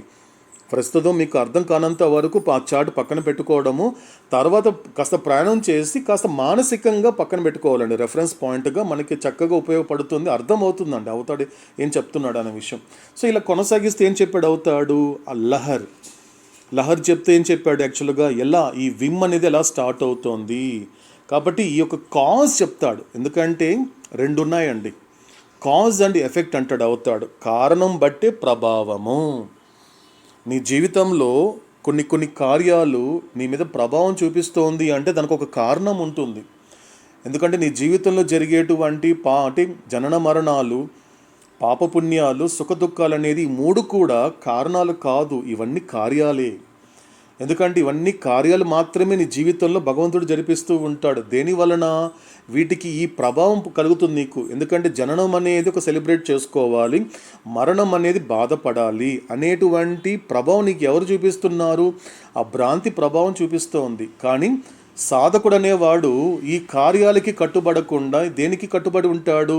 ఈ కార్యానికి మూలమైనటువంటి కారణాన్ని పట్టుకుంటాడు. ఎందుకంటే కారణం బట్టే ప్రభావం వచ్చిందే తప్ప ప్రభావం బట్టి కారణం రాలేదు. కాబట్టి ఇక్కడ కాజ్ ఏంటి అని చెప్పినప్పుడు ఏమన్నాడు అవుతాడు? లహర్ అని చెప్పాడు అవుతాడు. లహర్ అంటే ఏంటి? ఆ యొక్క మొట్టమొదటిగా తనను తాను ప్రశ్నించుకోవడము. అంటే మొట్టమొదటిగా భగవంతుడు పలికినటువంటి మొట్టమొదటి మాటే ఏంటది? ఆ మాటే హూ యామ్ ఐ. అక్కడి నుంచి స్టార్ట్ అయ్యింది ఆ లహర్ అనేది. ఏం చెప్పాడు ఇంతకు ముందు మనకు అవుతాడు? రెండో భాగంలో చెప్పినటువంటి విషయమే మళ్ళీ ఇక్కడ రిపీట్ చేస్తున్నాడు, ఆ ఇనిషియల్ అర్జ్ అనేది. కాబట్టి నా యొక్క కథ ఎక్కడ మొదలయ్యింది? ఏదైతే ఈ 3 కథలు ఉన్నాయో, జరిగిపోయిన నిన్నటి నా కథ, జరుగుతున్న ఇప్పటి నా కథ, జరగవలసిన రేపటి నా కథ యొక్క మూలము, పునాది, ఆధారం ఏమిటి అన్నప్పుడు ఇది అదే నేనెవరు అనే ప్రశ్న. ఎక్కడ పడింది? అక్కడ నా మొదట్లోనే పడింది ఆ ప్రశ్న.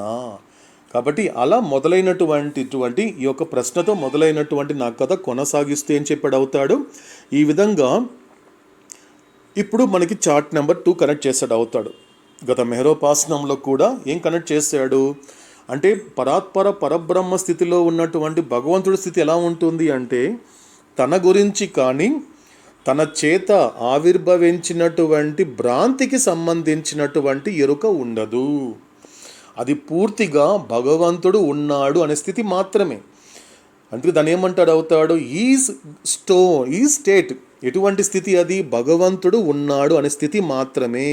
అంటే తాను అవతార పురుషుడని, తాను పరబ్రహ్మ అనేటువంటి ఎరుక కానీ తన చేత ఒక మాయ అనేది ఉద్భవించింది, ఆ మాయ చేత భ్రాంతి అనేటువంటిది ఉద్భవించింది, దాని ద్వారా మానవుడు తన అజ్ఞానం చేత మరో ప్రపంచాన్ని సృష్టించుకున్నాడు అనేటువంటి ఇది దేనికి సంబంధించిన ఎరుక అనేది ఉండదు. ఎందుకు ఉండదు అంటే కేవలం అవుతాడు ఏం చెప్తాడు అంటే ఎరుక ఉండదు అనేటువంటి నా మాట వెనక ఉన్న అంతరార్థం ఏంటి అన్నప్పుడు ఎప్పుడైతే ప్రపంచానికి నా రాక అవసరం అవుతుంది, నేను ఇంకా అవతరించాలి అనేటువంటి ఎరుక కలిగినప్పుడు మాత్రమే నేను ఎరుకలకు తెచ్చుకుంటాను అని అవుతాడు. చాలా గొప్ప మాట అండి. ఎరుక లేదు అంటే అర్థం ఏంటి? బాబాకి తెలియదేమో, పరబ్రహ్మ స్థితిలో ఉన్నాడు కాబట్టి మెహర్ బాబాకి తెలియదు, అది కాదండి అర్థము. ఇక్కడ unconscious of self and of illusion అనే మాటకు అర్థం ఏంటి అంటే ఆయనకి తెలియకపోవడం ఏంటండి? సర్వజ్ఞుడు అండి, ఆయన ఎక్కడున్నా సర్వజ్ఞుడే. అంటే దాని మాట వెనకున్న అంతరార్థాన్ని ఒకసారి అవుతాడు చెప్తాడు. ఏమని అర్థము అంటే అదేంటి బాబా, పరబ్రహ్మ స్థితిలో ఉన్నటువంటి నీకు నీ గురించి నీ నుండి మాయ వచ్చింది, మాయ నుండి భ్రాంతి అయినటువంటి సృష్టి వచ్చిందని నీకు ఎరుక లేదా అంటే ఎరుక ఉంది. నాకు ఎరుకని ఎప్పుడు తెచ్చుకుంటాను అంటే నా యొక్క రాక సృష్టికి ఎప్పుడైతే అవసరం ఏర్పడుతుందో అప్పుడు నేను తెచ్చుకుంటాను. అది నేను తెచ్చుకునేటువంటి ఎరుక, నాకు రాని ఎరుక కాదు, నేను తెచ్చుకుంటా, అవసరమైతే తెచ్చుకుంటాను అన్నాడు అవుతాడు. అంటే అక్కడ వాలంటీర్గా చెప్తున్నాడు అవుతాడు అక్కడ చాయిస్ ఉంది అక్కడ. కాబట్టి అందుకు అక్కడ అన్కాన్షియస్ ఆఫ్ సెల్ఫ్ అని చెప్తున్నాడు అవుతాడు. కాబట్టి ఇలా చేసిన తర్వాత రెండో స్టేజ్ ఒకసారి చార్ట్ని మనం కనుక అబ్జర్వ్ చేస్తే మనకి ఎన్ని పార్ట్స్, ఎన్ని స్టేజెస్ కనిపిస్తుంది అంటే మనకి 4 స్టేజెస్ కనిపిస్తుంది. ఏంటది? బియాండ్ స్టేట్ ఆఫ్ గాడ్ అనేటువంటి స్టేజ్. ఆ రెండో దానికి వచ్చేసరికి బియాండ్ గాడ్ స్టేటు, థర్డ్కి వచ్చేసరికి మాత్రం గాడ్ స్టేటు, లాస్ట్కి వచ్చేసరికి ఇల్యూషన్. సో మనకి ఎన్ని స్టేజెస్ కనపడుతున్నాయి? 4 స్టేజెస్. సో మనకి గతంలో ఏం చెప్పాడు అవుతాడు? కాబట్టి ఎప్పుడైతే పరబ్రహ్మ స్థితిలో ఉన్నటువంటి భగవంతుడు ఈ సృష్టి ఆవిర్భావించడానికన్నా ముందు మీరు బాగా అబ్జర్వ్ చేస్తే ఫస్ట్ యొక్క స్టేజ్ నుండి సెకండ్ స్టేజ్కి వచ్చేసరికి ఒక సర్కిల్ గీసాడు అవుతాడు. ఒకసారి అబ్జర్వ్ చేయండి సర్కిల్లో ఆ చార్ట్ నెంబర్ 2ని అందరూ ఓపెన్ చేశారు అనుకుంటున్నాను. సో మనకి ఆ పేజ్ నెంబర్ 78 పక్కన ఉంటుందండి ఆ చార్టు. సో అక్కడ మనకు సర్కిల్ గీసాడు అవుతాడు. ఫస్ట్ స్టేజ్ నుండి సెకండ్ స్టేజ్కి వచ్చేటువంటి ప్రక్రియలో భాగంగా ఒక సర్కిల్ గీసి సపరేట్గా ఏం చేస్తాడు? ఎక్స్ అని మార్క్ పెట్టాడు అవుతాడు. అంటే అర్థం ఏంటి? అక్కడే మొదలైంది సృష్టి అనేటువంటిది. ఎప్పుడు మొదలైంది? సృష్టిలోకి అవతార పురుషుడు యొక్క రాక, ఈ యొక్క మాయ కానీ లేక భ్రాంతి అనేది ఎలా ఉద్భవించింది అన్నప్పుడు దానిని అవుతాడేమన్నాడు? Original whim surged and God as creator, preserver and destroyed manifestation with is paraphernalia అన్నాడు అవుతాడు. అంటే సరంజామా అంటే చూడండి గొప్ప మాట. అంటే ఎలా తనకు తాను సృష్టికర్తగాను తనకు తాను పోషకుడుగాను తనకు తాను లయకర్తగాను ఇలా తనను తను ప్రకటింపజేసుకున్నాడు భగవంతుడు. ఎందుకంటే గొప్ప మాట చెప్తున్నాడు అండి. మనం మాట్లాడేటువంటి బ్రహ్మ, విష్ణువు, మహేశ్వరుడు ఎలాంటి వాడు అంటే సృష్టికర్త అంటారండి సాధారణంగా. మనందరూ తెలిసిందే బ్రహ్మ అంటే ఎవరు? సృష్టికర్త. కానీ ఇక్కడ అవతాడు అంటే నా వరకు నేను వ్యక్తిగతంగా కూడా ఎప్పుడు ఇలాంటి మాటలు వినలేదండి. ఎందుకంటే సమస్తాన్ని సృష్టించిన వాడు భగవంతుడు, బ్రహ్మ. ఈ లోకాన్ని, జీవుని సృష్టించేది భగవంతుడు, ఆయన బ్రహ్మ అని. కాబట్టి జీవుల్ని పోషించేది విష్ణువు అని. కాబట్టి ఈ జీవుల్ని లయం చేసేది ఆ యొక్క పరమేశ్వరుడు లేకపోతే మహేశ్వరుడు అంటారు. కానీ ఇక్కడ అవతాడిచ్చిన గొప్ప మాట చూడండి. అంటే బ్రహ్మ అంటే ఎవరు అంటే ఇక్కడ సృష్టికర్త ఎవరు అంటే తనకు తాను సృష్టించుకున్నవాడు సృష్టికర్త అన్నాడు అవుతాడు. చాలా గొప్ప మాట అండి. Created is himself created. ఎవరు? బ్రహ్మను ఎవరు సృష్టించారు? తనకు తానే సృష్టించుకున్నాడు.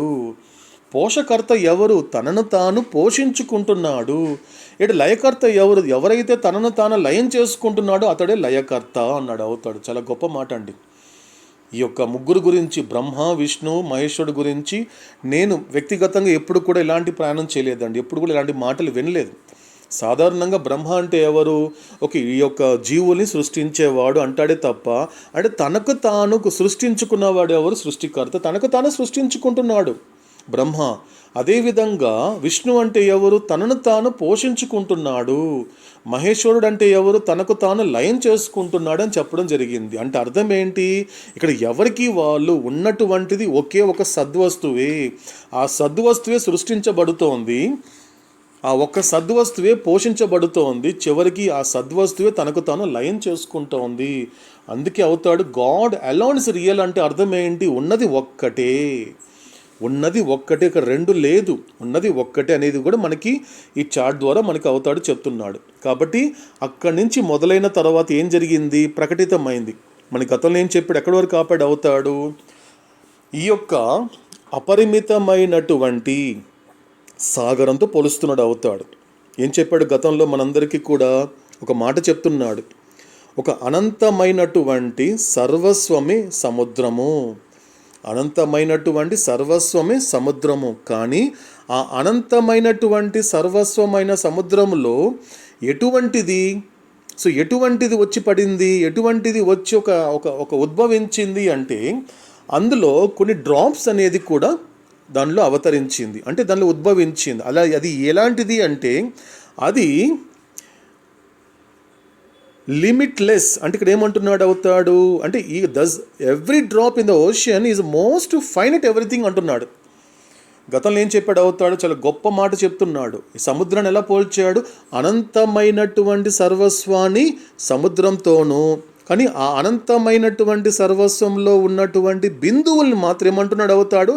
అత్యంత పరిమితమైన సర్వస్వం అంటున్నాడు. కొంచెం జాగ్రత్తగా ఆలోకిద్దామండి. ఇది గతంలో చెప్పిన మాటే కాబట్టి మళ్ళీ రిపీట్ చేస్తున్నాడు అవుతాడు. కాబట్టి సాగరం అంటే ఏంటి? సముద్రం ఏంటి? అవతార్ మెహర్ బాబా యొక్క స్థితి ఏంటి? ఆయన ఎవరు? అనంతమైనటువంటి సర్వస్వము.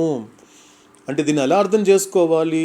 అవతాడు గతంలో మొదటి భాగంలో మొదటి పేజీలో మొదటి పేరాలో చెప్పబడిన విషయం ఏంటండి? అందరూ ఎక్కడున్నామని చెప్పాడు అవుతాడండి మనకి మొట్టమొదటి మాటలో పరమాత్మలో ఉన్నారు అని చెప్పారంట. ఎస్, అంటే పరమాత్మలోనే ఉన్నావు. ఎలా పరమాత్మలో ఉన్నావు అని చెప్పాడు అరుణ? ఆత్మలుగా అన్నయ్య. అరుణ ఆత్మలుగా పరమాత్మలోనే ఉన్నారు. కరెక్ట్. ఆత్మగా. ఎందుకంటే నేను బెంగళూరులో ఉన్నాను కదా బాబా అంటే అది నీ శరీరం బెంగళూరులో ఉంది, నువ్వు మాత్రం నాలోనే ఉన్నావు. చాలా గొప్ప మాట అండి. ఎందుకంటే నీ శరీరం మాత్రమే ఉంది. నీ ఇంట్లో కానీ, నువ్వు ఉన్న ఊరు కానీ, నువ్వు చెప్పే రాష్ట్రం కానీ, నువ్వు చెప్పేటువంటి దేశం కానీ, నువ్వు చెప్పే ప్రపంచం అనేటువంటిది నీ శరీరం అందులో ప్రపంచంలో ఉంది. ఆత్మగా ప్రపంచంలో లేవు. నువ్వు ఎక్కడున్నావు? పరమాత్మలోనే ఉన్నావు. దాన్ని కాస్త లోతులోకి వెళ్ళేయమంటున్నాడు అవుతాడు. 3 కాలాలతో కనెక్ట్ చేస్తున్నాడు. గతంలో ఆత్మగా నువ్వు పరమాత్మలోనే ఉన్నావు, ప్రస్తుతము ఆత్మగా పరమాత్మలోనే ఉంటున్నావు, భవిష్యత్తులో కూడా ఆత్మగా పరమాత్మలోనే ఉంటావు. అంటే అర్థం ఏంటి? అంటే ప్రతిసారి పరమాత్మలోనే ఉంటానా? ఎస్, ఉంటావు. ఎంతవరకు? ఆత్మగా పరమాత్మలో ఉన్నాను, ఆత్మగా పరమాత్మతోనే ఉన్నాను. ఎందుకంటే సముద్రంలో బుడగ ఎవరిలో ఉంది? సముద్రంలోనే ఉంది. ఎవరితో ఉంది? సముద్రంతోనే ఉంది. కానీ సమస్య ఏంటి అంటే ఆ బుడగ సముద్రంగా లేదు. ఆధ్యాత్మికమైన సమస్య అంటే ఏదైనా ఉంది అంటే మన ఈ ప్రయాణంలో భాగంగా గొప్ప మాట చెప్తాడండి. ఎందుకంటే ఈ ఆధ్యాత్మిక సమస్య అనేది ఎంత బాగుందండి, కనీసం వినడానికి ఎంత బాగుందండి. ప్రతి జీవుడు అనేక సమస్యలు చెప్తుంటాడు కదా భగవంతుడి దగ్గరకు వచ్చి. ఇలాంటి సమస్యని ఆయన దగ్గర తీసుకెళ్తే ఎంత పొంగిపోతాడండి అవుతాడు. బాబా ఇది నా సమస్య, ఇది నా నిజమైన సమస్య. అనేక జన్మల నుండి నీలోనే ఉంటున్నా, నీతోనే ఉంటున్నా, కానీ నీలా ఉండటం లేదే, నీలా జీవించలేకపోతున్నానే. ఇది నా ఆధ్యాత్మిక సమస్య బాబా. ఈ సమస్యకి నాకు పరిష్కారం చూపించు అంటే వెంటనే చిటికేసిన టైంలో చెప్పేస్తాడండి మెహర్ బాబా. దీనికి రెస్పాండ్ అవుతాడు. గురువు కానీ, భగవంతుడు కానీ, అవతాడు కానీ ఇలాంటి వాటికి రెస్పాండ్ అవుతాడు. ఎందుకంటే ఇది నిజమైన సమస్య కాబట్టి. ఉన్నటువంటి రియాలిటీని ఇంకా రియలైజ్ చేసుకోలేకపోతున్నాను. ఎందుకు చేసుకోలేకపోతున్నాను బాబా? గతంలో నీలోనే ఉన్నాను, ఇప్పుడు నీతోనే ఉన్నాను కదా, కానీ నీలా ఉండటం లేదు అంటే అక్కడ చెప్తున్నాడు. అదే మాట చెప్పాడు గతంలో మనకి కంక్లూడ్ చేస్తూ. ఏమన్నాడు? సముద్రాన్ని అనంతమైన సర్వస్వంతో పోల్చాడు, కానీ ఇందులో ఉన్నటువంటి డ్రాప్, ఆ బిందువులు ఎలా పోల్చాడు అంటే మోస్ట్ అంటే అత్యంత పరిమితమైన సర్వస్వము. అంటే అర్థం ఏంటి? సముద్రంలో ఉన్నటువంటి సర్వస్వము బిందువులో కూడా ఉన్నది. అందుకే రూమి గొప్ప మాట చెప్తాడండి. ఎందుకంటే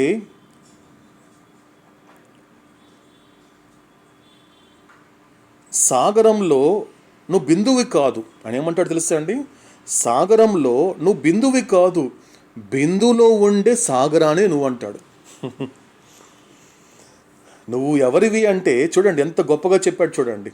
నువ్వు కేవలము సముద్రంలో ఉన్నటువంటి డ్రాప్ మాత్రమే కాదు, డ్రాప్లో ఉన్నటువంటి ఆ సముద్రానివే నువ్వు. అంటే అర్థం ఏంటి అంటే ఆ బుడగలో కూడా ఆ యొక్క సముద్రం అనేది ఉంది. అంటే అర్థం ఏంటి? రూమి చెప్పిన దాని ప్రకారము ఎవ్రీథింగ్, అక్కడ ఎవ్రీథింగ్ ఉంది. అక్కడ అపరిమితమైనటువంటి అనంతమైనటువంటి సర్వస్వము సముద్రం అయి ఉంది. కానీ బిందులో ఏముంది? అది అనంతంగా ఉండకుండా పరిమితమైనటువంటి సర్వస్వం అంటున్నాడు అవుతాడు. సో కాబట్టి దీని గురించి చెబుతూ ఈ పరిమితమైన సర్వస్వం అనేది మళ్ళీ అపరిమితమైన అనంతమైన సర్వస్వంగా ఎలా మారాలేదు కూడా మనకి ముందు చెప్పబోతున్నాడు. ఈ విధంగా ఏం జరిగింది? సృష్టి అనేది ఆవిర్భవించింది అని మనకి గతంలో అవుతాడు చెప్పినటువంటి మాట. కాబట్టి అంతవరకు నిన్న ఆపడం జరిగింది. ఏం చెప్పాడు అవుతాడు? మళ్ళీ దీనికి సంబంధించిన ప్రశ్నలు లేకుండా దీని గురించినటువంటి ఆన్సర్ నీకు ఇస్తానని చెప్పి గత మెహరో పాస్లో కంక్లూడ్ చేయడం జరిగింది. కాబట్టి సో తర్వాత అవుతాడు ఏం చెప్పబోతున్నాడు అనేటువంటి విషయాన్ని మనము అంజప్ప గారు మరియు అక్కమ్మ గారి ద్వారా ఆలకిద్దామండి. शाश्वत प्रियतम अवतार मेहर बाबा की जय. At the instant when the wind surged in the infinite everything, the creation point or Om point manifested as most finite everything. Infinite nothing was latent in the infinite everything. But when the wind surged the infinite nothing got manifested through most finite everything, which is the Om point. Thus, through the most finite everything, the infinite nothing is ejected gradually, manifesting itself as expanding ad infinitum.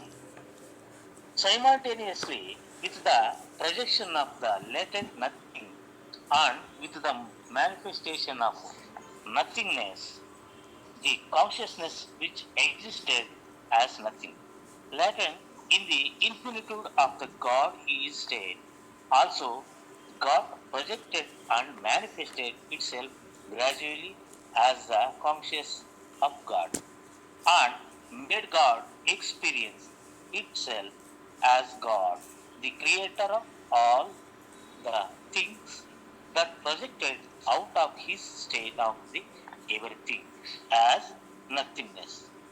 शाश्वत प्रियतम अवतार मेहर बाबा की जय. శాశ్వత ప్రియతమ Avatar Meher బాబా key జై.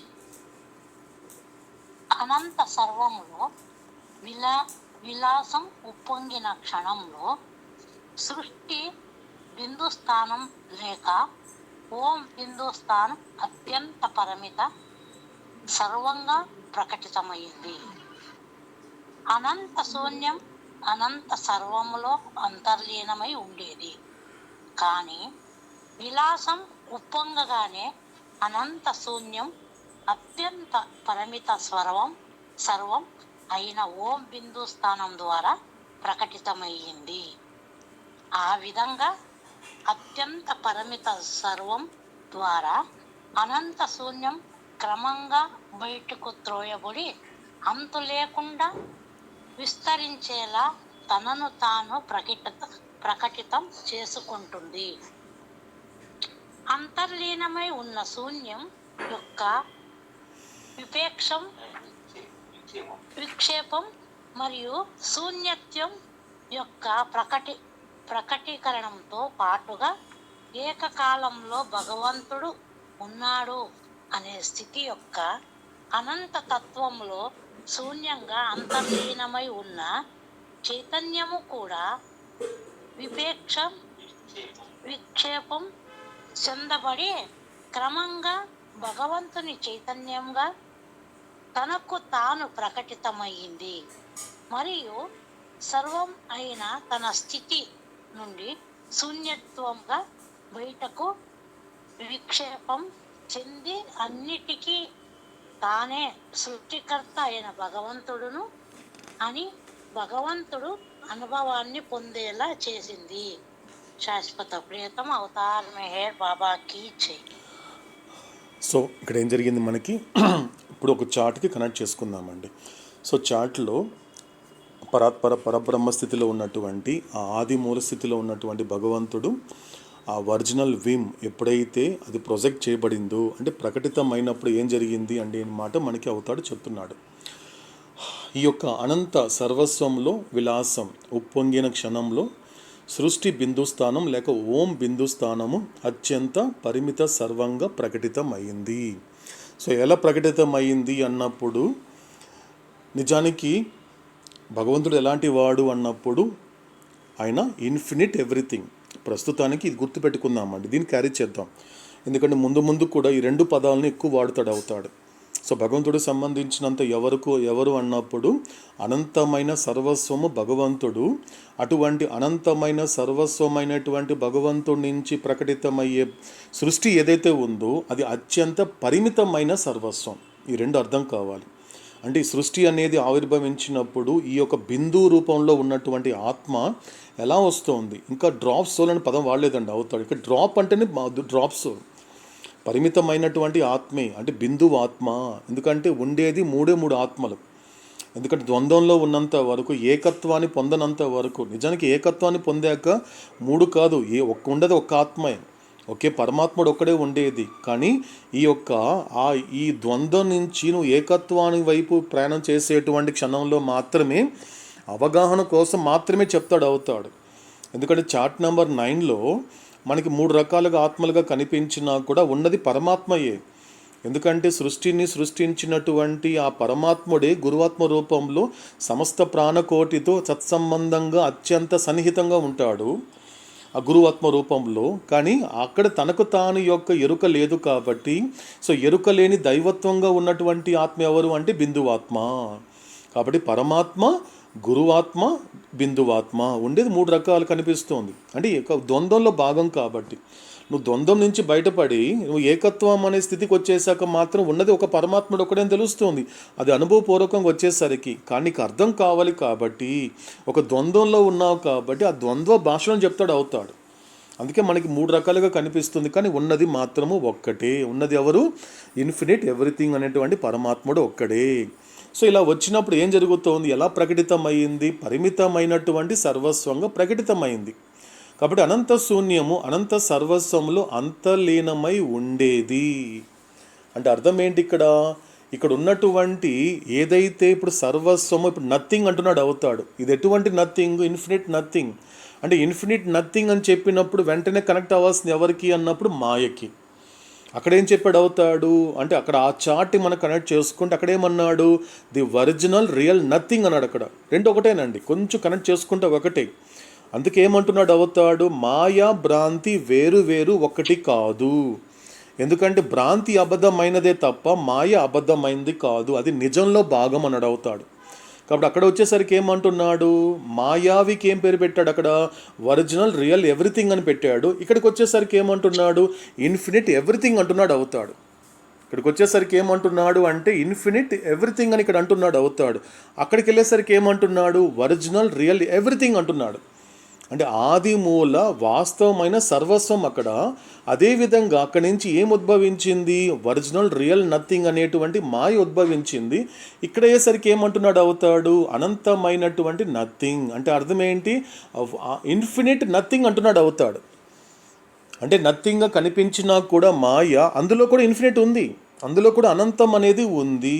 కాబట్టి ఎక్కడ ఉంది ఈ ఇన్ఫినిట్ అనేటువంటి ఇన్ఫినిట్ నథింగ్ అనేది ఎక్కడ ఉంది, ఎందులో లేటెంట్గా అంతర్లీనంగా ఉంది అంటే ఈ అనంతమైన సర్వస్వంలోనే అంతర్లీనమై ఉండేది. ఎందుకంటే ఇప్పుడు ప్రకటితం అయిపోయింది కాబట్టి ఉండేది అంటున్నాడు అవుతాడు. అంటే ఇది ఎందుకు చెప్తున్నాడు ఉండేది అంటే, అంటే ఏదైతే అనంతమైనటువంటి సర్వస్వం నుండి పరిమితమైన సర్వస్వం బయటకు వచ్చేసరికి మాత్రము ఇందులో సర్వస్వం లేదనే భావన నీకు రాకూడదు. వచ్చినా కూడా ఇప్పటికీ అది అంతర్లీనంగానే ఉండేది. కానీ విలాసం ఉప్పొంగగానే అంటే ఏంటి, ఇక్కడ ఆ ఒరిజినల్ విమ్ చార్ట్ని ఒకసారి కనెక్ట్ చేసుకుందామండి. ఇక్కడ అవుతాడు చెప్తున్న ప్రతి మాటని చార్ట్ కనెక్ట్ చేసుకుందాం. అది ఎప్పుడైతే విలాసం ఒప్పొంగగానే ఏం జరిగింది, అనంతమైనటువంటి శూన్యత్వము అత్యంత సీమితమైనటువంటి సర్వస్వమైన ఓం బిందువు స్థానం ద్వారా ప్రకటితమయ్యింది. కాబట్టి సృష్టి ఎలా ఆవిర్భవించింది అంటే దాన్ని అవుతాడు ఏం పేరు పెట్టాడు, రెండు రకాల పేర్లు పెట్టాడు. ఒకటి ఓం పాయింట్ లేక క్రియేషన్ పాయింట్ అని చెప్పాడు, ఓం బిందువు లేక సృష్టి బిందువు అని చెప్పాడు అవుతాడు స్పష్టంగా. కాబట్టి ఈ విధంగా ఏం జరిగింది, అత్యంత సీమిత సర్వం ద్వారా అనంత శూన్యం క్రమంగా బయటికి త్రోయబడి అంతు లేకుండా విస్తరించేలా తనను తాను ప్రకటితం చేసుకుంటుంది. అంటే సృష్టి ఎలా ఆవిర్భవించింది అంటే పరమాత్ముడు ఎలా ఆవిర్భవించాడు. ఇప్పుడు పరబ్రహ్మ స్థితిలో ఉన్నటువంటి భగవంతుడు ఇప్పుడు ఏ స్థితికి వచ్చాడు, ఏ స్థితికి రాబోతున్నాడు అంటే ఈ ప్రకటితమైనప్పుడు పరమాత్మ స్థితికి వచ్చేసాడు. ఎందుకు పరమాత్మ స్థితికి వచ్చేసాడు అంటే తాను సృష్టించినటువంటి సృష్టి తన ద్వారా బయట ప్రకటితమైనటువంటి సృష్టిని పోషించాలి, చూసుకోవాలి అంటే పరమాత్మ రావాలి. అందుకే సృష్టిని స్పృశించిన పరమాత్ముడు అంటారు. పరబ్రహ్మ స్థితిలో ఉన్నంత వరకు ఏ సృష్టితో పని లేకపోయినా కానీ అవతార పురుషుడు యొక్క అవసరం అనేది లోకానికి అత్యవసరమైనప్పుడు ఆయన అవతరించేటువంటి ప్రక్రియలో భాగంగా ఎలా జరుగుతోంది అన్నప్పుడు ఈ సృష్టిని స్పృశిస్తాడు ఆయన. అందుకే చార్ట్ నెంబర్ 9లో మీకు ఎలా కనిపిస్తాడు పరమాత్మ, ఓవర్సోల్ ఎలా కనిపిస్తాడు అంటే ఒక ఆకాశంలా కనపడతాడు. ఆకాశం ఎక్కడుంది అంటే ఎక్కడ లేదు. నువ్వు ఈ ప్రపంచంలో ఈ భూగోళంలో ఎక్కడికి వెళ్ళినా కూడా ఆ ఆకాశం అక్కడే కనిపిస్తుంది, అలాగే కనిపిస్తుంది. నువ్వు వేరే దేశానికి వెళ్ళిపోతే ఆకాశం కింద రాదు, భూమి పైకి రాదు. ఆకాశం ఎప్పుడు కూడా సర్వవ్యాపకత్వంగా ఉంటుంది. ఎందుకంటే భగవంతుడి యొక్క ప్రజెన్స్ ఎలా ఉంటుంది అంటే నువ్వు కాస్త బయటకు వచ్చి ఆకాశం వైపు చూస్తే నీకు అర్థమైపోతుంది. అలా మనకు కనిపిస్తుంది చార్ట్ నెంబర్ 9లో పరమాత్మ యొక్క ఆ సాన్నిధ్యము, ఆయన యొక్క సర్వవ్యాపకత్వం ఎలా వ్యాపించింది సృష్టి అంతా అంటే ఆకాశంలా వ్యాపించింది. అందుకే ఇక్కడ అదే అన్నాడు అవుతాడు, అంతు లేకుండా విస్తరించేలా తనను తాను ప్రకటితం చేసుకుంటుంది. కాబట్టి అంతర్లీనమై ఉన్న శూన్యత్వం యొక్క విక్షేపము మరియు శూన్యత్వం యొక్క ప్రకటీకరణంతో పాటుగా ఏకకాలంలో భగవంతుడు ఉన్నాడు అనే స్థితి యొక్క అనంతత్వంలో శూన్యంగా అంతర్లీనమై ఉన్న చైతన్యం కూడా విక్షేపం చెందింపబడింది. అంటే అర్థం ఏంటి, ఆ పరబ్రహ్మ స్థితిలో ఏ స్థితి ఉందండి, అక్కడ గాడ్ ఈజ్, భగవంతుడు ఉన్నాడు అనేది కూడా ఏం జరిగింది, దాంతో పాటు కూడా అదే స్థితిని కూడా అనుభవిస్తున్నాడు భగవంతుడు అవతరించినప్పటికీ కూడా. అది క్రమంగా ఏం జరిగింది, భగవంతుని చైతన్యంగా తనను తాను ప్రకటితమయ్యింది మరియు సర్వస్వమైన తన స్థితి నుండి శూన్యత్వంగా బయటకు విక్షేపం చెందేలా అన్నింటికీ తానే సృష్టికర్త అయిన భగవంతుడను అని భగవంతుడు అనుభవింప చేసేలా చేసింది. అంటే ఇక్కడ ఏమైంది, ఇక్కడికి వచ్చేసరికి త్రిమూర్తుల్లో మొదటి వాడైనటువంటి బ్రహ్మ ఎలా వచ్చాడో చెప్తున్నాడు అవుతాడు ఇక్కడ. బ్రహ్మ అంటే ఏం చెప్పాడు అవుతాడు మనకి చాట్లో చూపించినట్లుగా తనకు తాను సృష్టించుకున్నవాడే సృష్టికర్త. ఇంతవరకు మామూలుగా ఇప్పుడు నేను వినింది అందరి విషయం కన్నా నా విషయం చెప్పాలి కాబట్టి ఇంతవరకు సృష్టికర్త అంటే ఎవరు అంటే ఈ మనుషులని ఈ యొక్క జీవుల్ని సృష్టించేవాడు, ఎందుకంటే ఆయన సృష్టించి లోకానికి పంపిస్తాడు అనేది బ్రహ్మకున్నటువంటి సాధారణ అవగాహన. అది సినిమాలు కావచ్చు, వేదాల్లో చెప్పబడినటువంటి కొన్ని విషయాలు కావచ్చు. కానీ ఇక్కడ అవుతాడు చార్ట్లోనే చెప్పాడు అవుతాడు హూ ఇస్ గాడ్ అంటే గాడ్ హిమ్సెల్ఫ్ ఈజ్ క్రియేటెడ్. తనకు తాను సృష్టించుకున్నవాడే సృష్టికర్త, అతడే బ్రహ్మ. అదేవిధంగా పోషక వచ్చేసరికి ఏమైపోయింది, తనను తాను పోషించుకునేవాడే పోషకకర్త అని సస్టైనర్. అదేవిధంగా తనను తాను లయింప చేసుకున్నవాడే శివుడు మహేశ్వరుడు అని చెప్పాడు. కాబట్టి ఆ మూడింటిలో మొదటిది చెప్తున్నాడు అవుతాడు ఇక్కడ. ఏం చెప్తున్నాడు, ఈ విధంగా వెళ్తున్నప్పుడు తన యొక్క స్థితి ఏదైతే ఉందో ఏంటది, సృష్టికర్త అయినటువంటి భగవంతుడను, నేను ఎవరిని, ఈ సృష్టిని సృష్టించినటువంటి భగవంతుడని అవుతాడు చెప్తాడండి. ఎందుకంటే నీ కంటికి కనిపించే ఈ ప్రపంచాలు కానీ ఏ తండ్రి కోసం అయితే సమస్త సృష్టి వెయిట్ చేస్తుందో అటువంటి ఈ లోకానికి ఏకైక తండ్రి ఒకడున్నాడు. ఆ తండ్రి ఎవరో కాదు నేనే అన్నాడు అవుతాడు. ఎవరో కాదు, ఈ యొక్క సృష్టిని సృష్టించింది ఎవరు అంటే నేనే. అంటే నేను ప్రత్యేకంగా సృష్టించడం కాదు, నాకు నేను సృష్టించుకునేటువంటి ప్రక్రియలో భాగంగానే ఈ క్రియేషన్ అనేది క్రియేట్ అయ్యింది అంటున్నాడు అవుతాడు. కొంచెం జాగ్రత్తగా ఆలకిద్దామండి. ఒకవేళ అర్థం కాకపోతే అవతాడిని అడిగి మళ్ళీ ఇంకొకసారి చెప్పించుకుందామండి. ఎందుకంటే ఇక్కడ ఎక్కడ కూడా ఏ మాట కానీ ఏ ఒక్క అక్షరం కూడా మిస్ అవ్వడానికి లేదండి. ఇక్కడ ప్రతి ఒక్క అక్షరం అంటే అర్థం ఏంటంటే లెటర్స్ కాదండి, అక్షరం అంటే నాశనం లేనిది. ఇక్కడ అవతాడు చెప్పే ప్రతి మాట నాశనం లేనటువంటి సద్వస్తు గురించి చెప్తున్నాడు కాబట్టి ఏ ఒక్క అక్షరాన్ని కూడా మిస్ అవ్వకూడదు. ప్రతి దాన్ని కూడా జీర్ణింప చేసుకోవడానికి అర్థం కాకపోతే మళ్ళీ అవతాడిని అడిగి బాబా మనం ఇంకొకసారి రిపీట్ చేయవని మనందరం కలిసి అడుగుదాం. అవతాడు రిపీట్ చేస్తాడు. కాబట్టి ఏ అక్షరాన్ని కూడా విడిచిపెట్టకూడదు అండి. కాబట్టి ఇక్కడ ఏం చెప్తున్నాడు అవుతాడు ఈరోజు మనకి, సో తనను తాను సృష్టికర్తగా బ్రహ్మగా ఎలా ప్రకటితం చేసుకున్నాడో మనకి ఇలా చెప్పడం జరిగింది. ఇంతవరకు మనకి అవతాడు చెప్పిన మాటని శ్రద్ధగా ఆలకించాం. కాబట్టి సో తర్వాత చెప్పేటువంటి మాటల్ని మనము తర్వాత మెహరోపాసనంలో శ్రద్ధతో ఆలకించే ప్రయత్నం చేద్దాం. శాశ్వత ప్రీతమ అవతార్ మెహర్ బాబాకి జై. సో ఏదైనా క్లారిఫికేషన్స్ ఉన్నాయండి? క్లారిఫికేషన్ సెక్షన్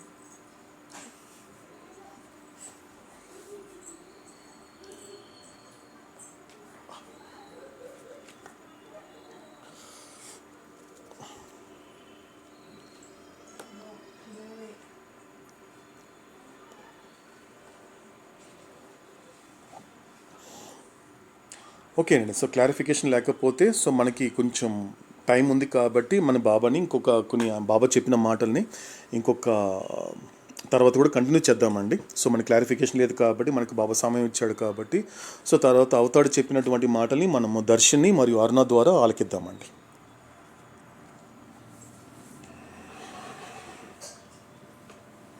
శాశ్వత ప్రీతమ అవతార్ మెహర్ బాబా కీ జై. దర్శిని అందుబాటులోనే ఉంది కానీ మెహర్వాన్ చదివే ప్రయత్నం చేస్తాడు బాబా అవకాశంగా. శాశ్వత ప్రీతమ అవతార్ మెహర్ బాబా కీ. శాశ్వత ప్రియతమ అవతార్ మెహర్ బాబా కీ జై. Whereupon gradually gaining full consciousness, God in the state of Creator became entangled in the maze of most infinite nothingness, found as infinite structured out and upheld through his own infinite pure nature. The paradoxical irony is the infinity itself of God makes it infinitely difficult for God to escape the false apparent infinity of nothingness which goes on expanding ad infinitum through the closely linked infinite real nature of God, which is infinite power, infinite knowledge, and infinite bliss. Eternal beloved avatar, Meher Baba ki. శాశ్వత ప్రీతమ Avatar Meher బాబా key జై.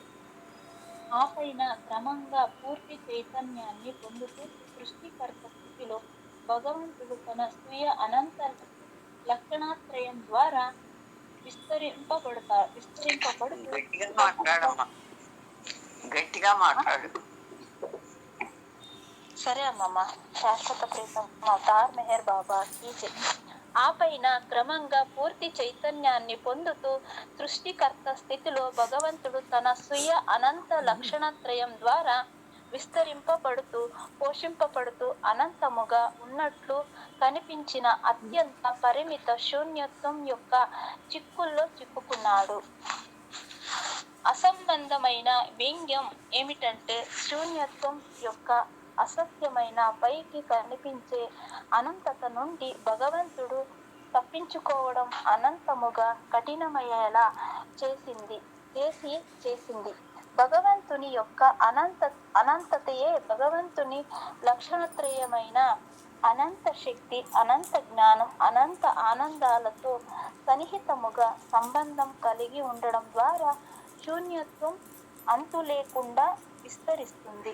శాశ్వత ప్రీతమ Avatar Meher బాబా key జై. Okay. So కాబట్టి so అవతాడు continue చేస్తే ఏమంటున్నాడంటే, so ఎప్పుడైతే ఒక భగవంతుడు సృష్టికర్త స్థితిలో ప్రస్తుతం ఎక్కడున్నాడు, ఏ స్థితిలో ఉన్నాడు అంటే ఆ పరబ్రహ్మ స్థితి నుండి తనకు తాను సృష్టించుకుంటున్నటువంటి సృష్టికర్త స్థితిలో భగవంతుడు ఉన్నాడు. సో దీని ద్వారా ఏం జరుగుతుంది అంటే ఇక్కడ గొప్ప మాట అండి. అంటే నా ట్రాన్స్లేషన్ అండి, ఇప్పుడు నాకు అర్థమైనంత వరకు ఇంగ్లీష్ పదానికి ఇక్కడ మనకి ట్రాన్స్లేషన్ లక్షణం ఉంటుంది. నేచర్ అని పదం అవుతాడు వాడిన పదం ఏంటి అన్నప్పుడు నేచర్. కాబట్టి నేచర్కి నాకు తెలిసినటువంటి తెలుగు ట్రాన్స్లేషన్ ఏంటంటే స్వభావం అండి. నాకు తెలిసినంత మాత్రం అక్కడ ట్రాన్స్లేషన్లో లక్షణం అనేది ఉంది. కానీ నాకు అర్థమైనంత వరకు నా ట్రాన్స్లేషన్ ఏంటి అన్నప్పుడు నేచర్ అంటే సాధారణంగా స్వభావం అని అర్థం.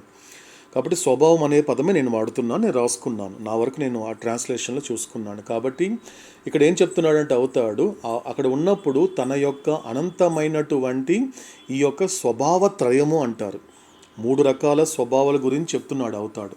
కాబట్టి ఏం జరుగుతోంది, ఈ 3 రకాలైనటువంటి అనంతమైనటువంటి ఈ యొక్క స్వభావం త్రయం ద్వారా విస్తరించబడుతూ పోషింపబడుతూ అనంతంగా ఉన్నట్లుగా కనిపించిన అత్యంత పరిమిత శూన్యత్వం యొక్క చిక్కుల్లో చిక్కుకున్నాడు.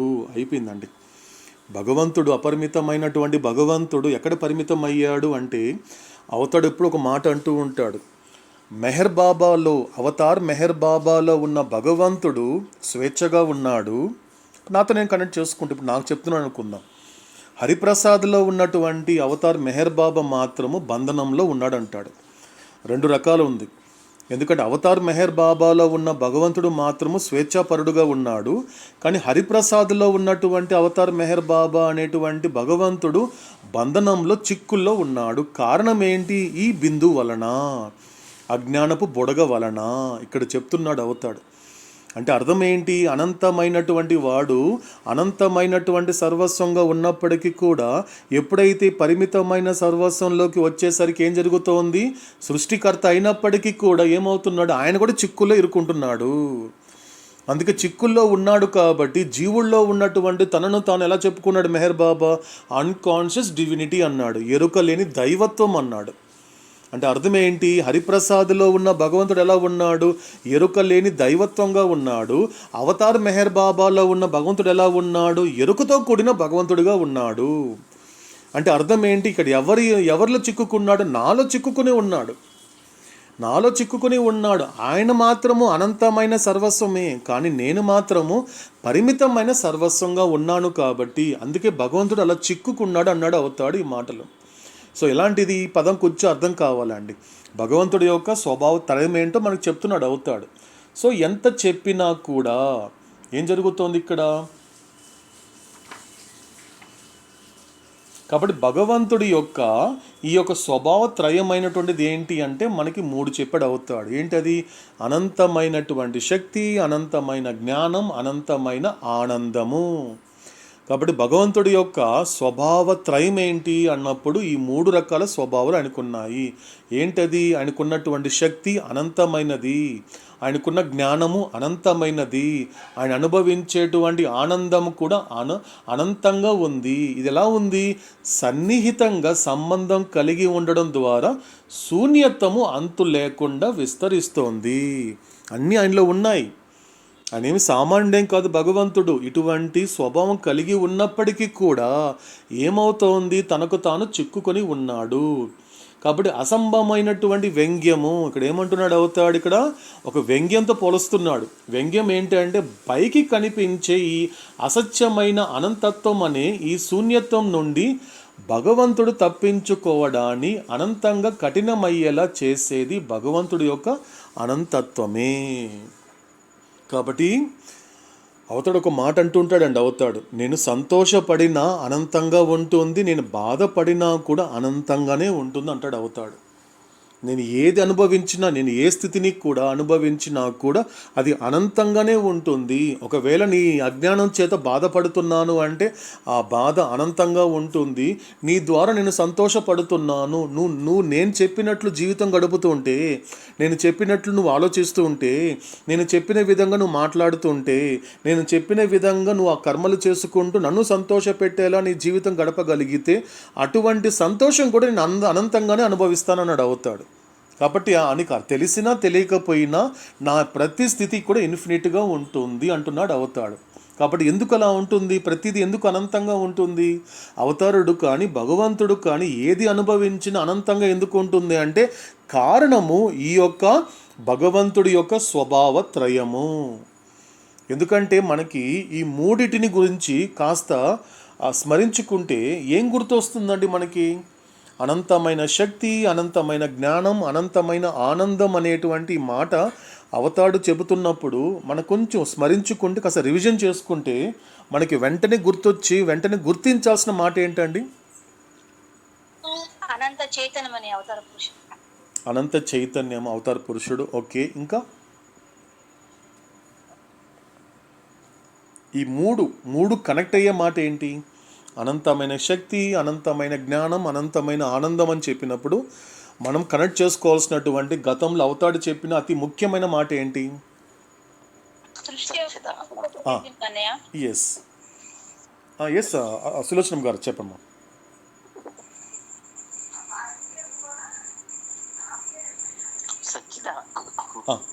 సచ్చిదానందము. ఓకే అమ్మా. అరుణ? బాబా సృష్టి యొక్క ఏకైక ప్రయోజనం అని చెప్పినప్పుడు ఆత్మ తన ఎరుకతో అనుభవించాలి కదమ్మా. ఫ్యాంటాస్టిక్. కరెక్ట్. ఇంకోసారి రిపీట్ చేయ అరుణ, కరెక్ట్గా పూర్తి చేయదు ఆ మాటను.